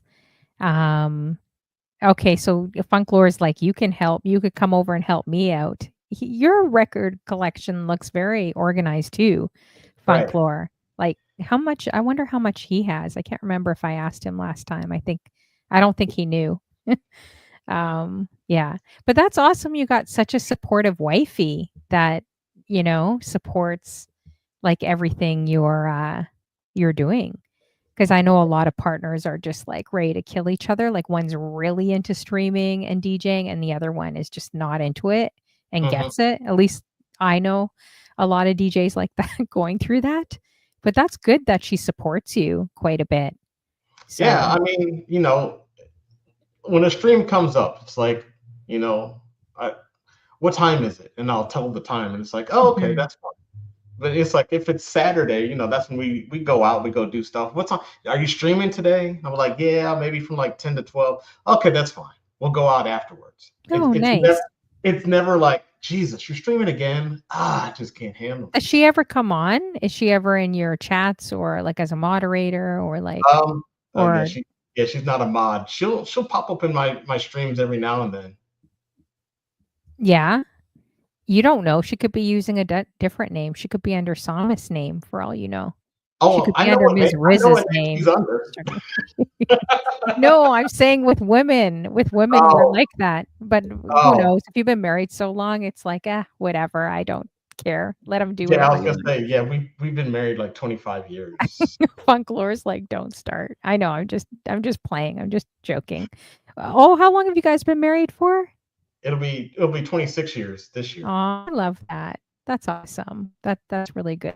What would you say? I know this is off DJing, but what Mhm. would you say defines like making a marriage like keep going, especially in these times? Because man, so many people are getting divorced. It's getting tough out there.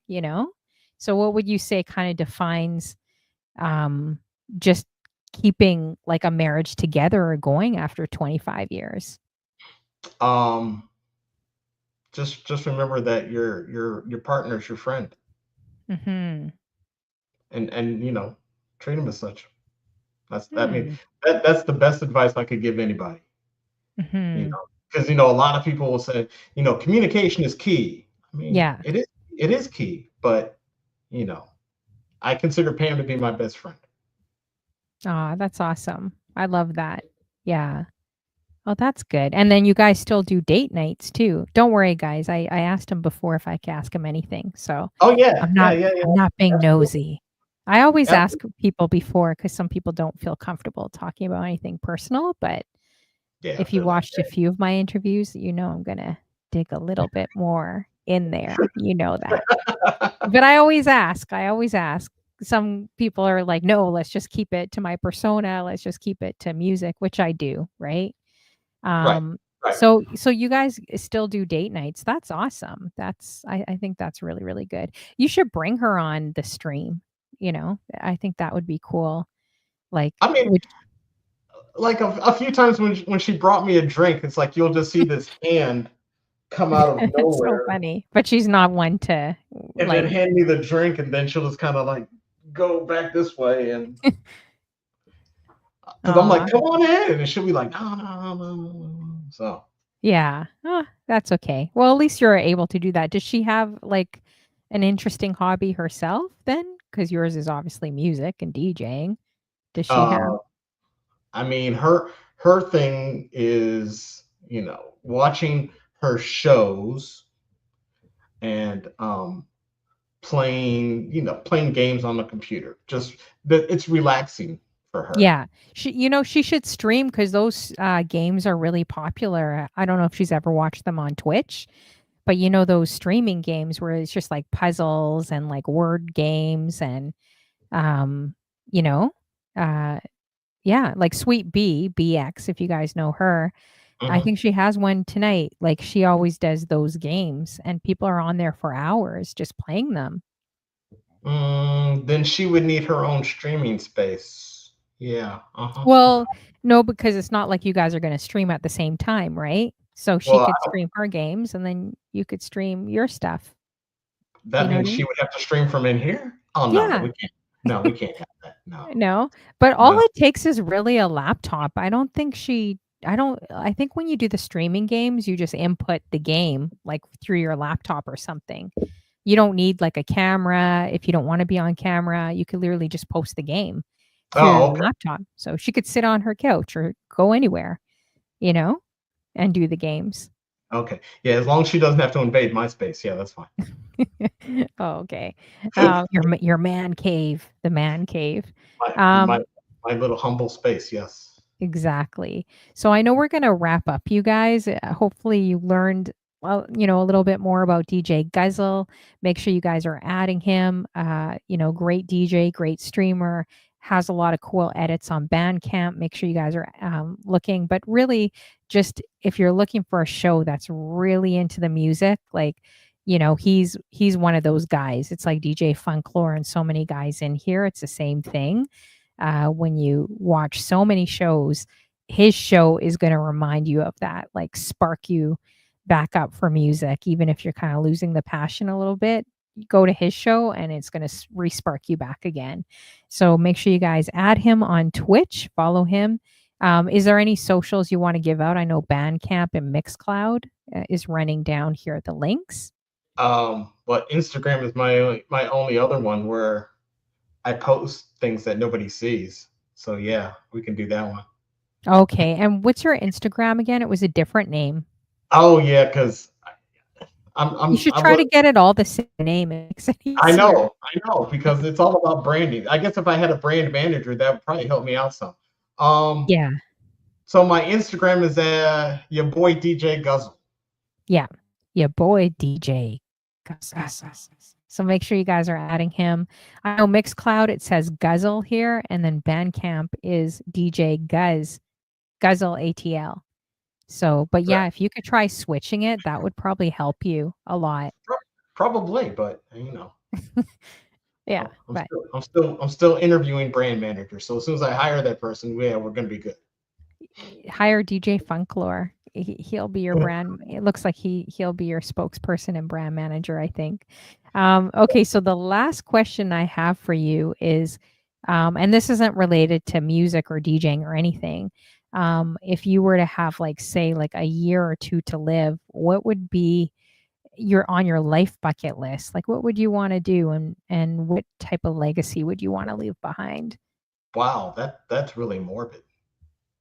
Well, I don't think it's totally morbid because it's part of life. Like, I Oh always my ask god. that because 'cause I'm always curious. I mean, it is if you know people that have, like, for me, asking that question feels a little weird when I know some people have passed away, Hmm. especially on my show, because we know we have lost a lot of people online and off, but I think it's kind of a good question that makes you think about life and maybe what could be achievable. Some people don't think that they can do things until they actually vocalize it, like Hmm. traveling more, whatever it is. Hmm. And then they're like, yeah, maybe I can achieve that, you know? Um, Okay. Um, So to answer that question, I think that, you know, I like to do things for people, you know, if they need something. Um, Mhm. I'd like to be there, you know, to offer support, you know, whatever you need. You know, I'm that person. Um, so, you know, I guess I just want to be known for, you know, being a great guy, being a great friend. Mhm. I love that. That's awesome. Is there would there be anything so that would be definitely legacy. Would there Mhm. be anything that you would wanna do? Like, if there was like, no money was a factor for you, you could do anything with you and your wife and your family, like, would there be anything that you'd wanna see or do you think? Um, so downtown Atlanta, there's a bunch of empty buildings. And I Mhm. told Pam one day, it's like, you know, if we had the money, I would buy a bunch of buildings and, you know, have housing for the homeless. Oh, I love that. That's awesome. I've never heard that answer. That's great. I Well, mean, you because never know. I mean, there's no reason why there should be so many empty buildings and so many people sleeping on the streets. Mhm. It doesn't make sense to me. Yeah, so true, so true. Well, things are definitely achievable. You never know, right? So, Hey, you um, know, I win the lottery, it's going down. So or if you get enough people buying your edits from BANDCAMP, it blows up to a few million people buying them, and then you never know, right? it's going So, down. It's going yeah. down. So Yeah, exactly. Um, even serving, right? Volunteering, like, even if you can't purchase buildings now, right? It's just getting in there and just making a difference now with the time we have, right? right. So even if it's just as simple as serving, that's huge, and you never know what doors will kinda open that way, for you. Mhm. So, yeah, so I don't know, I'm gonna remember this conversation. I'm gonna come back to you because you just never know. One quick thing I'll tell you guys is when we did the human trafficking anti raid train a few years ago, when I talked to the organization, she literally just built a restoration house on her farm, like in her basically behind her house to help victims, right? Because she just had a dream and a passion. She didn't even know how to do a website. She didn't know how to right when we were launching our raid, like she was, we were both frantically working at it because she was just very, very new at starting this grassroots company and just a dream, right? And talking to her a few years later, like the house was built. She's got a team of people. Someone came up to her and gave her over a $200,000 grant. I was able to fundraise with some of the women that were in the room that are in the room here right now with me. So all I'm saying is that you never know uh, if you have kind of a dream or a picture for things and you want to help people and serve, you never know what doors are going to come out of nowhere to open for you, right? So I love your answer because I think out of the 400 people I think I've interviewed, this was the first kind of different answer, like to serve people. And I love that. So I'm going to come back to you and hopefully whatever happened to her will happen for you and your wife too, you That know? would be awesome. That would be awesome. That would Yeah, be so awesome. So this exactly. this was fun. This was fun. I really appreciate you. Yeah, and I do too. Thank you so much for coming on. I was gonna see who was online that we could raid into. I was gonna actually think about raiding DGS. Do you know who he is? DGS Mhm. 619? Mhm. He Okay, plays a so lot of I was on the raid train with him, and he's like the '80s R&B is my thing. I'm like I'm with that. Okay. yeah, he's a really great guy. He's Blockbuster's brother, you guys. Let's see here. And he just finished doing the high school raid. Oh shoot, I think he's off right now. Okay, so that um I was trying to wait until it was past the hour cuz everyone's raiding out, right? Right. What about I'm just looking here. Normally, what about Ron Love? Ron Love's on. He was just on our show. I was gonna say he So, was just here, wasn't he? Okay. yeah. So So he was just here. I don't know. Maybe he's multitasking. Okay, let's raid into Ron Love, you guys. Ooh, he's got a fancy hat on. Ooh, it looks like a fedora or something on him. Oh no, it's a different kind of hat. Is he on It's a a raid different. train? Is he? I think so. Yeah, but Oh, I think but he'll probably be playing till 10 o'clock. I think. Okay, so let's raid into DJ Ron Love. You guys stick around as well. And thanks for coming through, you guys. I really appreciate each and every one of you guys. Oh, shoot. What did I do here? Oh, whoops. Sorry about that. that's good. I'm clicking too many things. So yeah, thank you guys for coming through. If you guys want to copy this raid message, this is why I'm not a mod. And we'll definitely go to DJ Ron Love. Is there anyone you want to say bye to as well? Thank you guys. Appreciate you I guys just want to coming thank through. everyone for hanging out. Thank you. Yeah, it was great, you guys. So thanks for coming through. Support Ron Love. And we'll start the raid right now and go from there. Oh, And make and sure you guys. Mhm. I think I'll be popping up Friday because Fran Lardham is coming through Atlanta, and she said something about taking over my stream. So I Oh, think I think I'll be popping up Friday, and we'll have some fun. and I better see you apply. I'm going to be bugging you. I'm going to be on you. I'm going to be on you. I'm going to bug you. I'm going to follow up. Even if you don't want to do it, I want you to at least just walk in. And I think you do good with a walk in if you just introduce yourself, to the events manager, and just tell them what you do and you'd love to DJ there. I feel like you'd have a very good shot. So And it might be one amazing show.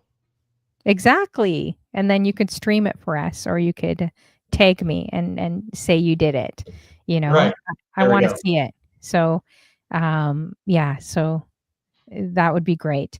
All right, you guys, I'll see you guys. Thanks for coming through YouTube, Facebook, of course, Twitch, Lawanda, Can't Mister, Psalmist, everyone, Ms. Riz, DJ Funklore, and everyone coming through today. DJ Relly Rel, let's see, Psalmist, DJ K Maculate, DJ Boogeyman, Ron Love, we're going to. So stick around, even if it's 5-10 minutes. Show your support. Ron Love's such an amazing guy as well. So let's show our support for him. And Boogeyman and K Maculate, everyone here, thank you guys for coming through. Much love. So we'll see if did the raid happen? I don't know. Let's see. Sometimes I don't know. It doesn't show up here. Can you see the chat or no? Yeah. Oh, okay. All right. So it says raid in process, but I don't see any raid going up. So let me know if it goes through, guys. Have you been on many talk shows as well? I Yeah. have not. Now you're in the dark. You went from sunlight, the light There we go. on you, to the dark. Right. To completely dark. So Yeah. But at least yeah. do you have a ring light on you? You have really good light like on your face. I need that ring light. No, I have a 42-inch monitor. Oh, maybe that's why. Yeah. Yeah. And the video is coming from the laptop or is it like a webcam? I have a webcam. Oh, I need to talk to you because I want to be in the dark, not for my talk show, but when I'm playing music. Like, I don't know if you have anything bright on you. I don't like it bright anymore. Like, I have a very Oh, bright ring light right now. by the turntables, yeah, I do have two. They're two bright lights, but I mean, it's needed because otherwise you can't see me. Mhm. Okay. I mean, but for this purpose alone, it's like the monitor, yeah, it does provide enough light. Okay. Did the raid go through, you guys? I don't know. It's kind of weird. It keeps saying you already have a raid in progress, but then I don't see anything coming up. I don't I know. don't think there's anybody here. I think they're all gone. Oh, are they? I, Uh, this thing, I don't know. Because usually I raid a few times and then it works. Well, it keeps saying you have a raid in process, but it hasn't gone through. You know what I mean? right. I guess we're here for dinner, guys. I guess we're here for that. Okay, if someone could let me know if it's gone through, let me know. So strange. I don't get it. So he went to Ron Love? Let's go see. Yeah. Oh, okay. That's a good idea. Let's go to his channel and see. Yeah, I think Twitch is bugging. Twitch is twitching. Oh, that happens. Hmm. Well, if you do miss it, you guys, it's DJ_Ron Love. So make sure you could just walk over there. Uber it. Uber it over there. There you go. There you go. With DJ Guzl's money for Uber. Because Honeyflow doesn't have any money. So we'll use his money for now. Off of his Bandcamp edits. Make sure you like how I did that plug. All right. I like that. I love it. I love it. I tried it again. Jeez, I don't get this thing. Oh well. Anyways, okay, I don't think it's working properly, guys. Did it show that people went over there on his page? He has yeah, but you know what? I see. Yeah, they're over there. Oh, okay, perfect. Okay. All right. Well, thank you so much for doing this interview with me. It was fun. And I'll definitely see you on your show when you pop up. I'll see you in the streets. All right. Sounds good. All right. Much love. Take Thank care. you. Okay. See ya. Bye. Bye. See you guys. I'll see you guys soon. Actually, I'm Ron Love's chat. I'll jump in. See you guys.